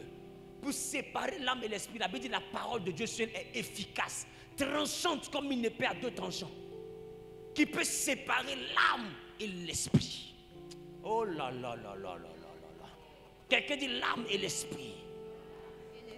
Alléluia. Alléluia. La Bible dit la parole de Dieu juge les sentiments et les pensées du cœur. Juge les sentiments et les pensées du cœur. Face à quoi tu te retrouves? Pour vivre une véritable conversion, il faut d'abord que ton âme soit séparée de ton esprit. Il faut qu'il y ait une différence. L'entité parmi la Trinité qui peut réaliser ça, c'est la parole.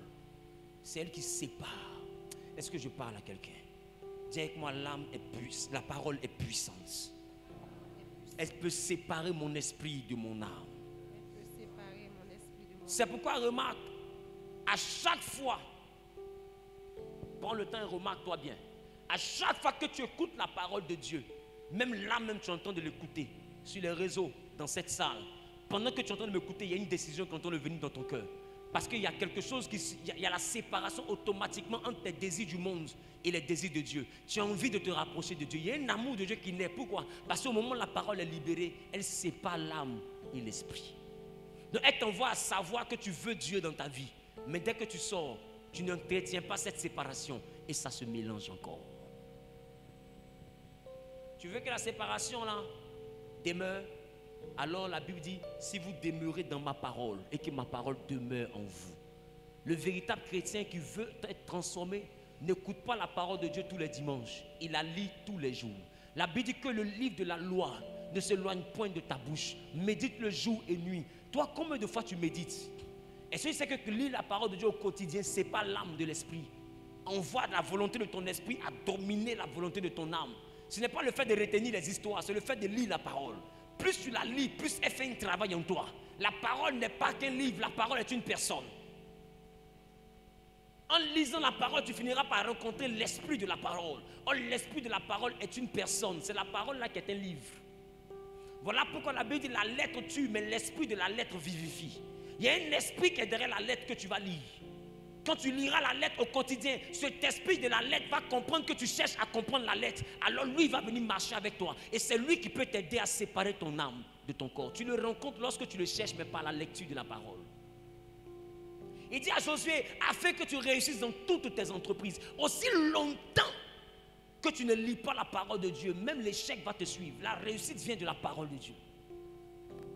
Je parle à quelqu'un. Quelqu'un va dire la pratique, mais comment tu pratiques quelque chose que tu ne connais pas? Dans la manière de connaître, la façon de connaître, c'est d'abord de lire, de prendre connaissance et ensuite négocier avec Dieu pour pratiquer. Tu dois décider à partir d'aujourd'hui, chaque matin, de lire au moins 2 chapitres ou même 3 chapitres. Ça ne va même pas te prendre 15 minutes. Parce que lire et puis méditer, c'est différent. Lire, c'est prendre connaissance. Méditer, c'est ruminer. Qui comprend ce que j'appelle ruminer?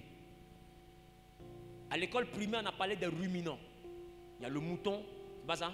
Il y a qui encore? Il y a le chameau. Qu'est-ce que le ruminant fait? Quand l'herbe est là, il mange rapidement. Mais pendant qu'il mange rapidement, ça se stocke dans une poche. Et après qu'il est couché, l'herbe là remonte et puis prend le temps de manger. Remonter et puis manger lentement, c'est ça méditer. Donc il y a la dimension où tu lis rapidement pour connaître que Ruth est dans la Bible, Esther est dans la Bible. Maintenant quand tu t'assois, le Saint-Esprit te pousse à la méditation. C'est-à-dire qu'il fait remonter ce que tu as lu rapidement là. Et puis ça devient maintenant l'objet de tes pensées. Et tu commences même à analyser ça avec le Saint-Esprit. C'est pourquoi il dit, avec Dieu vous ferez des exploits. Beaucoup sont étonnés de voir qu'ils lisent la parole de Dieu, ils oublient. C'est normal parce que ton esprit est limité. Oh, la parole de Dieu vient d'une intelligence illimitée. C'est un débit supérieur que tu veux donner à un équipement inférieur. C'est normal que ça ne puisse pas tenir dans ta tête. Parce qu'en réalité, ses pensées sont au-dessus de tes pensées. Non, sa parole est au-dessus de ta conception. Est-ce que je parle à quelqu'un? Quand je dis le lion, tu comprends le lion à cause de l'image du lion. Mais quand tu lis la parole de Dieu, tu comprends la parole de Dieu à cause de l'image de Dieu. Donc si Dieu lui-même ne vient pas aider ton esprit, tu ne peux pas comprendre sa parole, ni la retenir. Parce que tu es un homme, donc tu es limité. Il y a ce qu'on appelle la limitation. Cette limitation-là, Dieu va la repousser quand il verra que tu t'intéresses vraiment à sa chose. Or, beaucoup parmi vous, vous vous découragez quand vous commencez à lire que vous oubliez. Quand vous commencez à lire que vous ne vous rappelez pas des versets. Parce que vous voulez être des érudits. Oh, il est écrit à gauche, à droite. Non, c'est l'orgueil. Ne commence pas par ça, commence à savoir. Il faut juste savoir. Jésus n'a pas donné de verset. Il n'a pas donné de cotation au diable. Il n'a pas dit il est écrit dans le livre de temps, verset temps. Il a dit il est écrit. Il savait au moins ce qui était écrit. Où c'est écrit là? Peut-être qu'il ne sait pas. Mais ce qui est sûr, c'est écrit. Et j'ai envie de te dire, le diable ne connaît pas la parole de Dieu sous forme de verset. Il connaît la parole de Dieu sous forme de phrase. Parce que le diable sait toutes les phrases que Dieu a dit. Non, arrête de t'intimider parce que tu ne connais pas les versets par cœur. C'est pas ça le début. Le début, c'est de connaître le verset. Où est-ce écrit? C'est pas ça le problème. Il faut savoir déjà que quand tu es stérile, la Bible dit que la stérile enfante 7 fois. Où c'est écrit là, c'est pas ton problème. C'est qu'est-ce que c'est écrit? Satan sait, Dieu sait. C'est le plus important. Stérilité aussi sait que c'est écrit. Est-ce que quelqu'un me comprend? C'est pourquoi prenez le temps de lire. Il y a des Bibles où là où c'est le verset 13 chez toi, dans une autre Bible c'est le verset 14, dans une autre Bible c'est le verset 12. Entre les 3 Bibles là, qui ment? La chose qui est vraie, c'est que la parole de Dieu dans les 3 Bibles là est la même. Verset 14, verset 12, verset 13, c'est la même parole. Donc ne t'intéresse pas aux cotations, intéresse-toi à ce que la Bible a dit. Il faut apprendre ça, un point, un trait. Je parle ou je bavarde? Parce que beaucoup de chrétiens, le diable attaque leur vie de méditation parce que quand ils se rendent compte que leur esprit est limité. Mais je te dis que Dieu, ça a toujours été ça. L'illimité qui se déporte dans le limité. Quand le Saint-Esprit vient en toi, tu as des limites. Mais lui qui vient rentrer en toi, il n'a pas de limites. Donc c'est pour dire qu'en réalité, ça a toujours été ça. Donc il faut comprendre que dans la marche avec le Saint-Esprit, tu vas réaliser tes limites parce que lui va te demander des choses qui sont au-delà de tes limites. Et c'est pourquoi tu es le peuple de Dieu à Genèse, mais dans l'église Clérissos, qui signifie au-delà de mes limites. Parce que quand tu es limité dans cette église, Dieu étend tes limites pour t'envoyer à comprendre ce qui est au-delà de ta portée. Qui a dit Amen bien? Amen. Qui a dit Amen bien? Amen. Dis avec moi, je suis Périssos. Je vais au-delà de mes limites. Donc si tu sens que tu es limité, c'est normal, c'est humain. Ce n'est pas un handicap, c'est une nature. Mais c'est le Saint-Esprit qui peut étendre, étirer cette nature pour t'envoyer à devenir comme lui. Est-ce que je parle à quelqu'un? L'homme naturel a une forme d'intelligence, mais l'homme habité par l'Esprit de Dieu a une autre forme d'intelligence. Alors quand les hommes ont remarqué que David avait une autre forme, Daniel avait une autre forme d'intelligence, le roi Nebuchadnezzar a dit l'Esprit de Dieu est sur Daniel, parce que Daniel avait une intelligence supérieure. On n'a pas une intelligence ordinaire, une intelligence supérieure. Je veux te faire comprendre que l'intelligence est différente du QI. Tu peux partir à l'école, avoir un quotient intellectuel très élevé, être premier de classe partout, mais ne pas être intelligent. Celui qui est intelligent a une capacité d'adaptation face à toute situation. Il est autodidacte. Celui qui est intellectuel connaît qu'un schéma. Le schéma qu'on lui a appris. Donc c'est un automate. C'est un peu comme un robot, il est programmé. Donc si tu es fort en comptabilité, que tu n'es pas intelligent, quand on te sort de la comptabilité, tu es perdu. Qui me comprend? Or, la Bible ne dit pas que nous sommes intellectuels. La Bible est transformée par le renouvellement de l'intelligence. Dieu nous appelle à être intelligents parce qu'à n'importe quelle situation, il veut nous adapter. On nous prend, on nous jette ici, on pousse. On nous prend, on nous jette là-bas, on pousse. On est comme le bois de manioc. Partout où on nous dépose, on nous adapte. Même si on n'a pas le diplôme, tu nous déposes, l'Esprit de Dieu va nous transformer. Et puis on va pouvoir faire ce que tu nous as donné. Parce que nous ne sommes pas intellectuels seulement, mais nous sommes surtout intelligents. Avec une intelligence surnaturelle. Alors je prophétise que l'intelligence de Dieu descende dans la vie d'un homme. Que l'intelligence divine descend dans la vie d'une femme. Celui qui dit amen bien, que Dieu te donne une intelligence supérieure dans tous les domaines de ta vie. Celui qui dit amen en faisant un pas en avant, il passe à un autre niveau de l'intelligence. Au nom suprême de... Quelqu'un dit c'est mon héritage. Dis Seigneur, donne-moi une intelligence supérieure. Contamine mon esprit de l'intelligence du Saint-Esprit. Alléluia. Alléluia. Il faut que à chaque fois que tu pries, demande à Dieu de tirer tes capacités. Parce que l'homme ordinaire est limité de nature, c'est normal. Ce n'est pas un démon, c'est une nature. L'homme est limité. Il n'y a que Dieu qui est illimité. Donc beaucoup parmi vous vous rendez compte que vous êtes devant des murs. Qui remarque ça? Tu avances, il y a un niveau que tu ne dépasses pas. Ce n'est pas forcément la malédiction, c'est une limite. Celui qui peut étirer ta vie, étendre tes limites, c'est le Saint-Esprit. Mais par la parole de Dieu. Il faut être capable de lire la parole, manger la parole, pour que Dieu étende tes limites et te fasse réussir. À chaque fois que tu réussis dans une entreprise, c'est une limite que tu pousses. Qui me comprend un peu? Regarde, même à l'école, quand tu as réussi à l'entreprise de CP1, tu arrives au CP2. C'est une limite que tu as dépassée. Quand tu as réussi à l'épreuve du CP2, tu arrives au CE1. C'est une autre limite. À chaque fois que tu réussis dans quelque chose, tu viens de pousser une limite. Qui me comprend un peu? Non, ça veut dire que c'est le Saint-Esprit qui peut te faire réussir. Mais si tu médites ta parole jour et nuit, il te fera réussir dans tout ce que tu feras. Et en réussissant, qu'est-ce que tu fais? Tu étends tes limites. Avant, c'est les parents de David seulement qui connaissaient David. Mais quand David a tué Goliath, Dieu a étendu sa renommée. Ce n'était plus sa famille. Alléluia. Même Saoul dit, de qui est-il fils? Quand le Saint-Esprit étend tes limites, jusqu'à la maison du roi, on se pose des questions sur toi. La femme là, c'est qui? Le monsieur là, c'est qui? D'où vient-il? On s'interroge sur toi parce que ta vie commence à intéresser. Tu es insignifiant lorsque tu n'as pas Dieu. Ta véritable valeur sortira quand tu rencontreras le Dieu qui t'a créé. Est-ce que quelqu'un me comprend? Deuxième point, Dieu veille sur sa parole. C'est pourquoi il ne faut pas prier avec ta parole. Dieu n'a que faire de ta parole. Et puis Dieu ne t'exauce pas parce que tu fais pitié. Arrête de venir pleurer devant lui. La Bible dit, Jésus pleura quand Lazare est mort. Qui était là au funérailles de Lazare? Qui était là à la veille de Lazare? C'était émouvant. Le café noir, ils avaient mis quoi dedans, mais c'était trop doux. Et on a fini la veillée. On partait l'enterrer. On s'est dit, Jésus allait venir, Jésus n'est pas venu. Donc on a fini 4 jours après. Le voici maintenant qui arrive.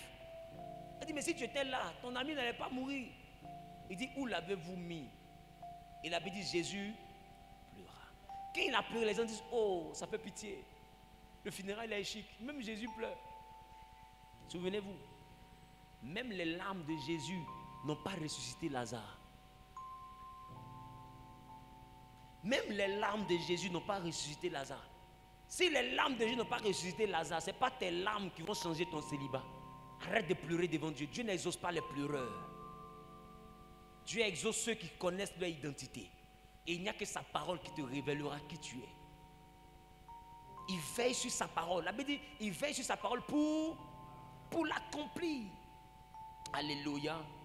En Jérémie chapitre 1, le verset 12, la Bible dit, et l'Éternel me dit, tu as bien vu, car je veille sur ma parole pour l'exécuter. Tu ne peux pas savoir prier si tu ne connais pas la parole. Parce que la seule chose que Dieu respecte, c'est sa parole.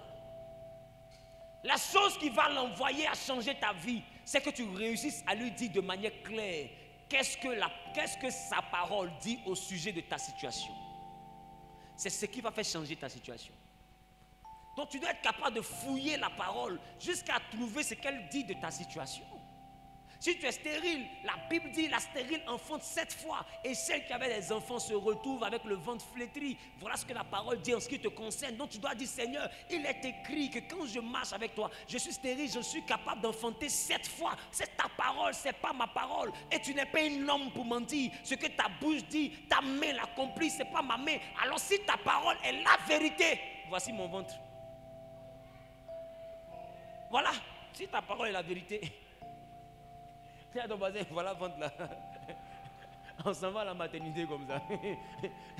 Touche et puis on voit que tu ne mens pas. Que le monde sache que c'est toi qui donnes à la stérile d'enfanter. Montre-moi que ta parole est la vérité. Je jeûne pour que tu me prouves que tu n'es pas un menteur. Personne ne t'a jamais vu. Quand je vais au plateau, ta photo n'est pas là-bas. On m'a dit que tu es ta parole. Donc c'est ta parole qui fait que je peux te voir. Si tu existes vraiment, prouve-moi que la stérile peut enfanter. Voilà le ventre là. Quelqu'un dit voilà le ventre là. Alors tu es en train de lui dire, je doute de toi. Si tu es vraiment vrai, que tu es vraiment dans ta parole, que ta parole est toi, prouve-moi que par ta parole je peux voir ta photo. Parce que ta photo là, c'est mon ventre qui a sorti là. Parce qu'aucun médecin ne peut penser que ce ventre là va sortir. Si le ventre là sort, c'est que tu existes. Voilà pourquoi la foi et la ferme sont des choses qu'on espère, mais une démonstration de ce qu'on ne voit pas. Tu ne peux pas t'amuser à prier sans la parole de Dieu. Regarde, quand Jésus rencontre le diable et que le diable rencontre Jésus, quand les deux se croisent, c'est une affaire de il est écrit, il est écrit, il est écrit, il est écrit, parole contre parole. Il est écrit, il est aussi écrit, ils se sont battus seulement que sur la base de la parole. Toi, qu'est-ce que tu fais dans la prière sans la parole? Tu n'arrives même pas à savoir 3 versets qui sont correctement écrits. Tout ce que tu dis même de la parole, tu paraphrases. Est-ce que c'est que changer un mot ou une ponctuation d'une phrase change le sens de la phrase? Donc paraphraser, ce n'est pas donner la parole, c'est donner l'approximation de la parole. Et cette approximation n'est pas forcément ce que Dieu avait dit, c'est ce que toi tu as retenu. On paraphrase en fonction de ce qu'on a retenu. Qui me comprend un peu? Donc si j'ai mal compris, je vais mal paraphraser. C'est-à-dire mon résumé sera faux. Donc qu'est-ce que toi tu sais de la parole? Tu ne peux pas envoyer Dieu à changer ta vie si par sa parole tu ne l'y contrains pas. La Bible dit que Dieu a élevé sa parole au-dessus de lui-même. Alléluia. Dis avec moi, il a élevé sa parole. Dis avec moi, il a élevé sa parole. Il a élevé sa parole. Dis avec moi, il a élevé sa parole. Il a élevé sa parole. Au-dessus de lui-même. Au-dessus de lui-même. Alléluia. Amen. Tu peux voir ça dans le livre de Psaume, chapitre 132, le verset 2.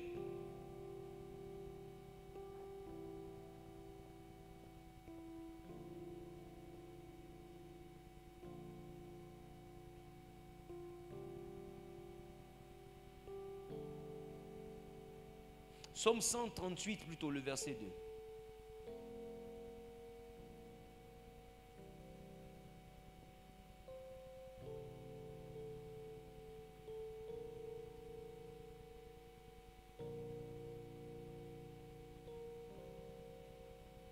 Alléluia.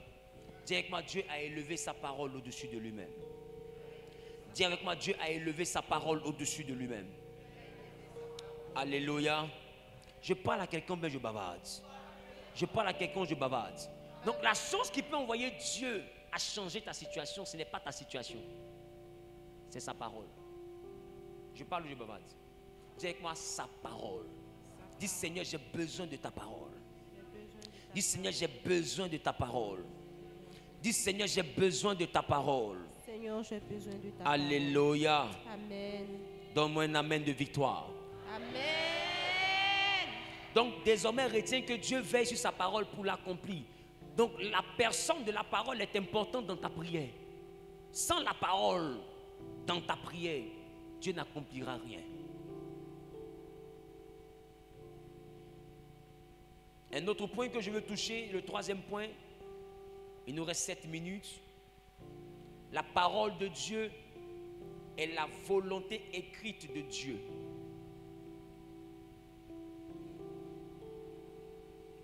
La parole de Dieu est la volonté écrite de Dieu. 2 Timothée chapitre 3, le verset 16. Toute écriture est inspirée de Dieu et utile pour enseigner, pour convaincre, pour corriger, pour instruire dans la justice. Donc l'écriture est inspirée de Dieu. Je veux te dire qu'en réalité, quand je vous dis la parole est la volonté écrite de Dieu, je veux te faire comprendre que la parole de Dieu est la prophétie qui concerne tout le monde. Si aucun prophète ne prophétise sur ta vie, la Bible peut prophétiser sur ta vie. Les projets qui sont dans la Bible t'appartiennent. Voilà pourquoi la Bible dit. Voilà pourquoi quand tu regardes la Bible, elle est faite de 2 canons. L'Ancien et le Nouveau Testament. On parle de testament lorsqu'il y a héritage. Ça veut dire que tout ce qui est dans la Bible est ta portion. Tu n'as pas besoin qu'un prophète prophétise. Tu as juste besoin que la Bible le dise. La Bible dit c'est que c'est mon héritage. Parce que je suis héritier. Et c'est quand tu es héritier que tu peux avoir un testament. Qui me comprend un peu? Non, Dieu me laisse un testament parce que de Genèse jusqu'à Apocalypse, ce ne sont que les promesses de Dieu pour moi. Même si aucun prophète major, supra, ne prophétise sur ma vie, ce n'est pas grave. La Bible qui est là, elle a déjà prophétisé que Dieu ne fera pas de moi un sujet de honte parce que son nom est invoqué sur moi. Et il a dit dans sa parole, et l'opprobre, la honte ne sera plus jamais jetée sur le peuple sur qui mon nom est invoqué. Ça me suffit. La Bible dit, quand on me poursuit la nuit, on me fera la guerre, mais on ne me vaincra pas. Ça c'est ma prophétie. Le reste, ça c'est pas grave. La Bible a déjà dit qu'ils viendront par un chemin, mais ils s'enfuiront par 7 chemins. Ça me suffit. Ça veut dire que peu importe le nombre de ceux qui viennent, si je me lève avec la Bible, que le Seigneur, ta Bible dit, et la prophétie à mon sujet déclare, selon ta parole, que la prophétie éternelle, qu'ils viendront par un chemin, mais ils fuiront par 7 chemins. C'est fini. C'est une prophétie.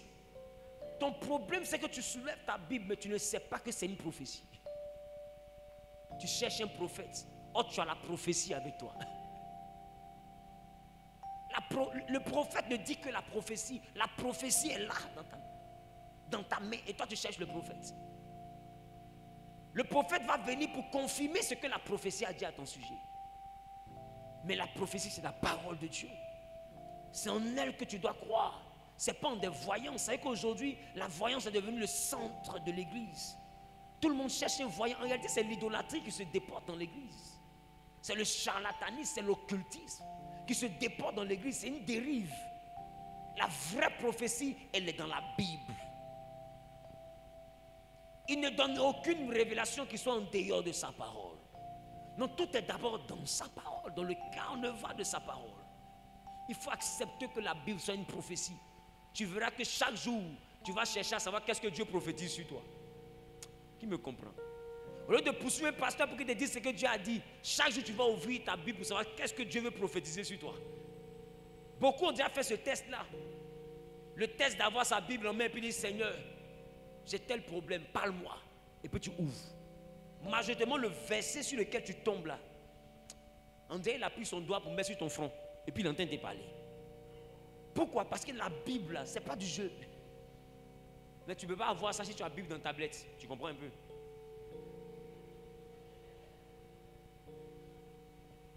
Sinon, dans ta tablette, comment tu fais? Tu fais quoi? Et puis tu piques. C'est ça. Toi-même, il faut voir. C'est pourquoi il faut avoir le livre. Le livre, là, il faut l'avoir. tu ne peux pas avoir mèche humaine et puis tu n'as pas Bible. On dit, ouais, ta Bible, c'est dans mon portable. Toi-même, il faut voir. Est-ce que tes mèches sont dans ton portable? Ton collant est dans ton portable? Pourquoi tu es comme ça? Dis à ton voisin, il me faut une Bible.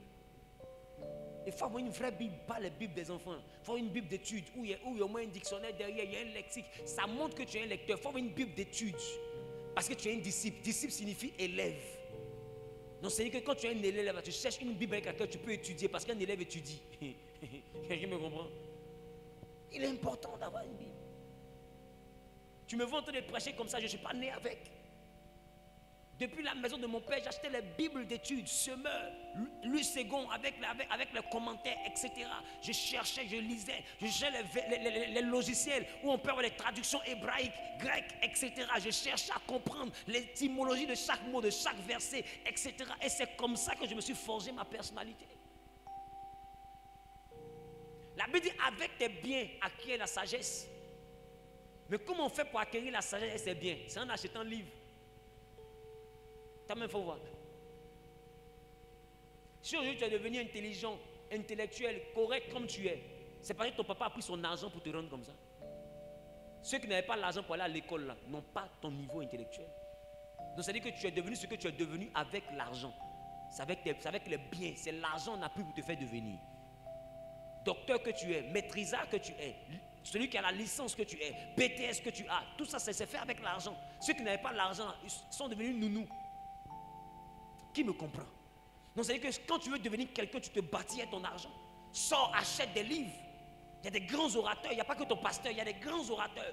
Il y a des pères, il y a des autres qui ont écrit des bouquins qui concernent tes recherches. Va, achète et puis lis. Cherche.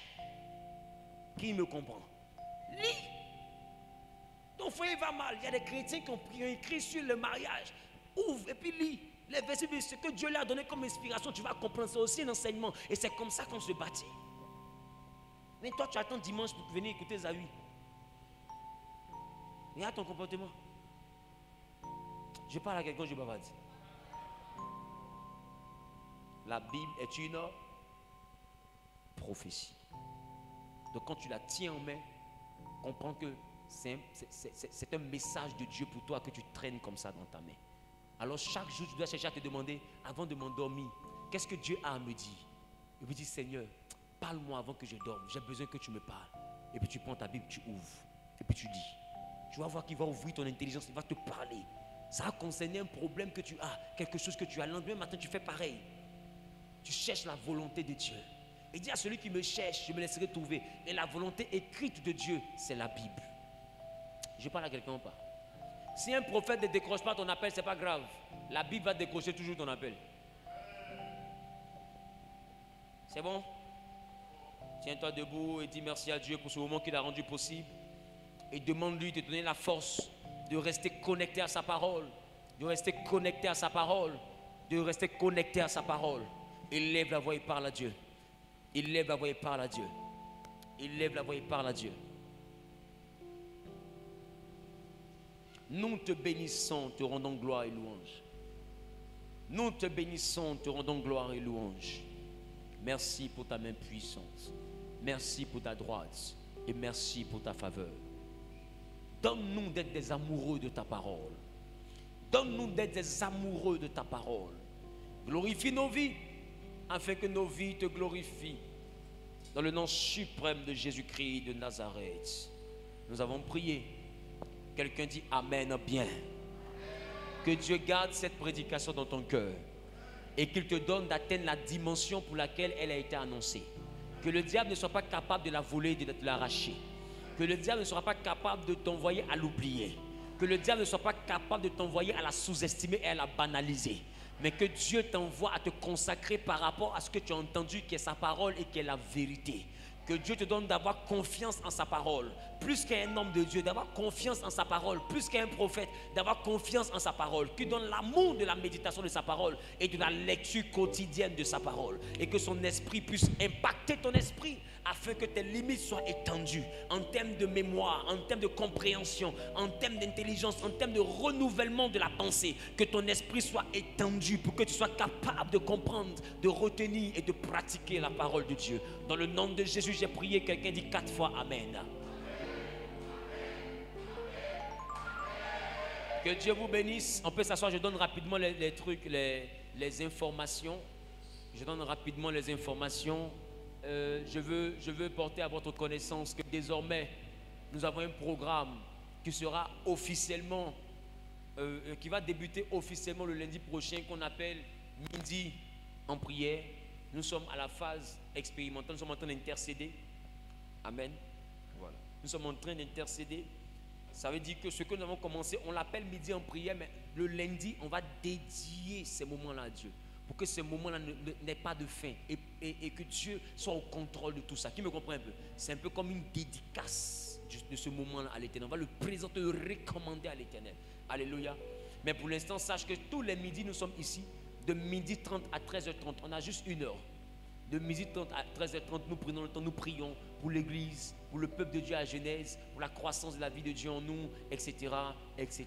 Pour la sécurité de Dieu, pour l'ouverture des portes, nous prions pour toutes sortes de sujets selon que l'Esprit nous conduit. Et c'est tous les jours du lundi au vendredi de midi 30 à 13h30. Alléluia. Maintenant, ce que tu dois savoir, c'est que désormais, lorsque nous débutons les cultes de dimanche, nous aurons les séquences de 7h30. À 7h30, nous aurons des classes qu'on appelle l'école du Saint-Esprit.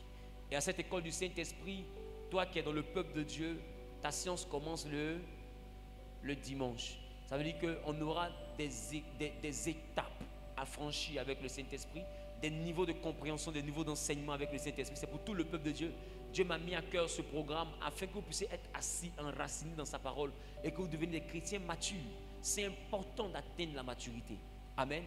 C'est vrai que depuis lundi, j'ai commencé à travailler avec les appelés et certains membres des départements pour les envoyer à comprendre certaines lois. Parce que quand tu sais Dieu, il est important que tu gagnes aussi en maturité et que tu gagnes en statut. Alléluia. Mais les dimanches matins, sache que toi qui es dans le peuple, c'est ton rendez-vous. Donc dimanche matin, tu auras la capacité de débuter tes cours. Si ça t'intéresse de grandir dans la parole de Dieu, en intimité, d'avoir les dons spirituels, de savoir pourquoi Dieu t'a fait venir sur la terre. Cet enseignement-là est établi de sorte à t'envoyer à découvrir tout ça. Quel est ton ministère? Quelle est la mission? Quel est le but de ta destinée? À quoi Dieu t'appelle? Qu'est-ce qu'il veut faire avec toi? Comment est-ce que tu peux envoyer Dieu à t'entendre? Comment tu peux entendre Dieu? Comment tu peux savoir? Comment tu peux manifester la foi? Comment les dons spirituels se développent? C'est tout un tas d'enseignements qu'on va donner avant les cultes. Amen.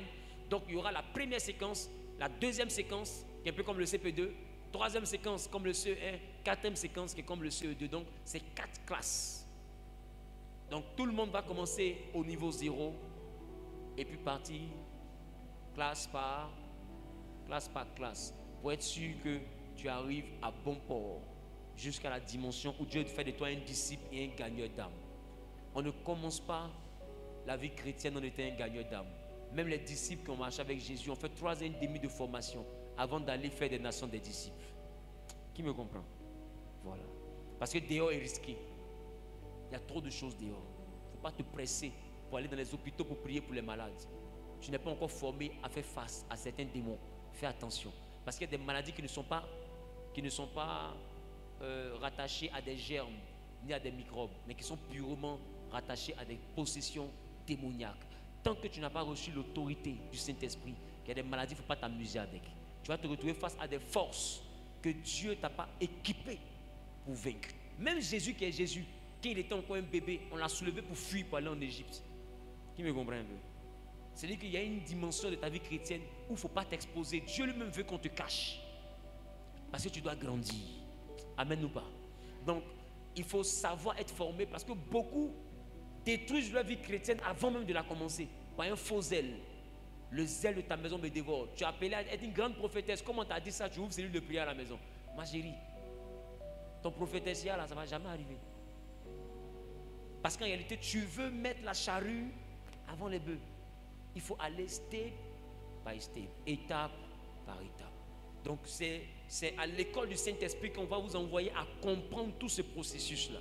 Alléluia. Le temps où Dieu t'annonce, où il te prépare, où il te révèle. Donc quand Dieu t'annonce quelque chose, ne te révèle pas toi-même. La création attend la révélation des fils de Dieu. C'est que ce n'est pas les fils de Dieu eux-mêmes qui se révèlent. Il y a un temps où la révélation se présente. Donc si toi-même tu te révèles, tu vas expliquer. Amen. Donc le dimanche matin, c'est préétabli. Ceux qui sont intéressés par cette formation, Quand nous finissons la séance de prière, vous pouvez voir le diacre Eyebois, il va se tenir debout. Tu peux le voir simplement et puis tu vas te faire inscrire. C'est totalement gratuit. C'est totalement gratuit. Parce que nous sommes une assemblée qui a pour but d'établir des disciples.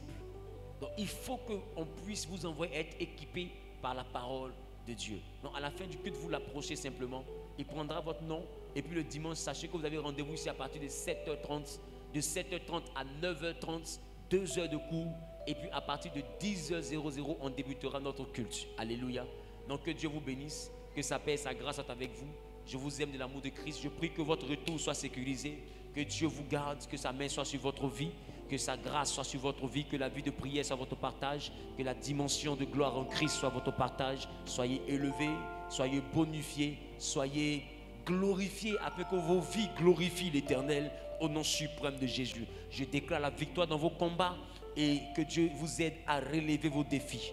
Que vous soyez étendus dans vos limites et que Périsseau soit votre réalité. Que Dieu vous envoie au-delà de vos limites. Qu'il puisse étendre votre intelligence, votre vie spirituelle. Qu'il puisse étendre tous les domaines et compartiments de votre vie.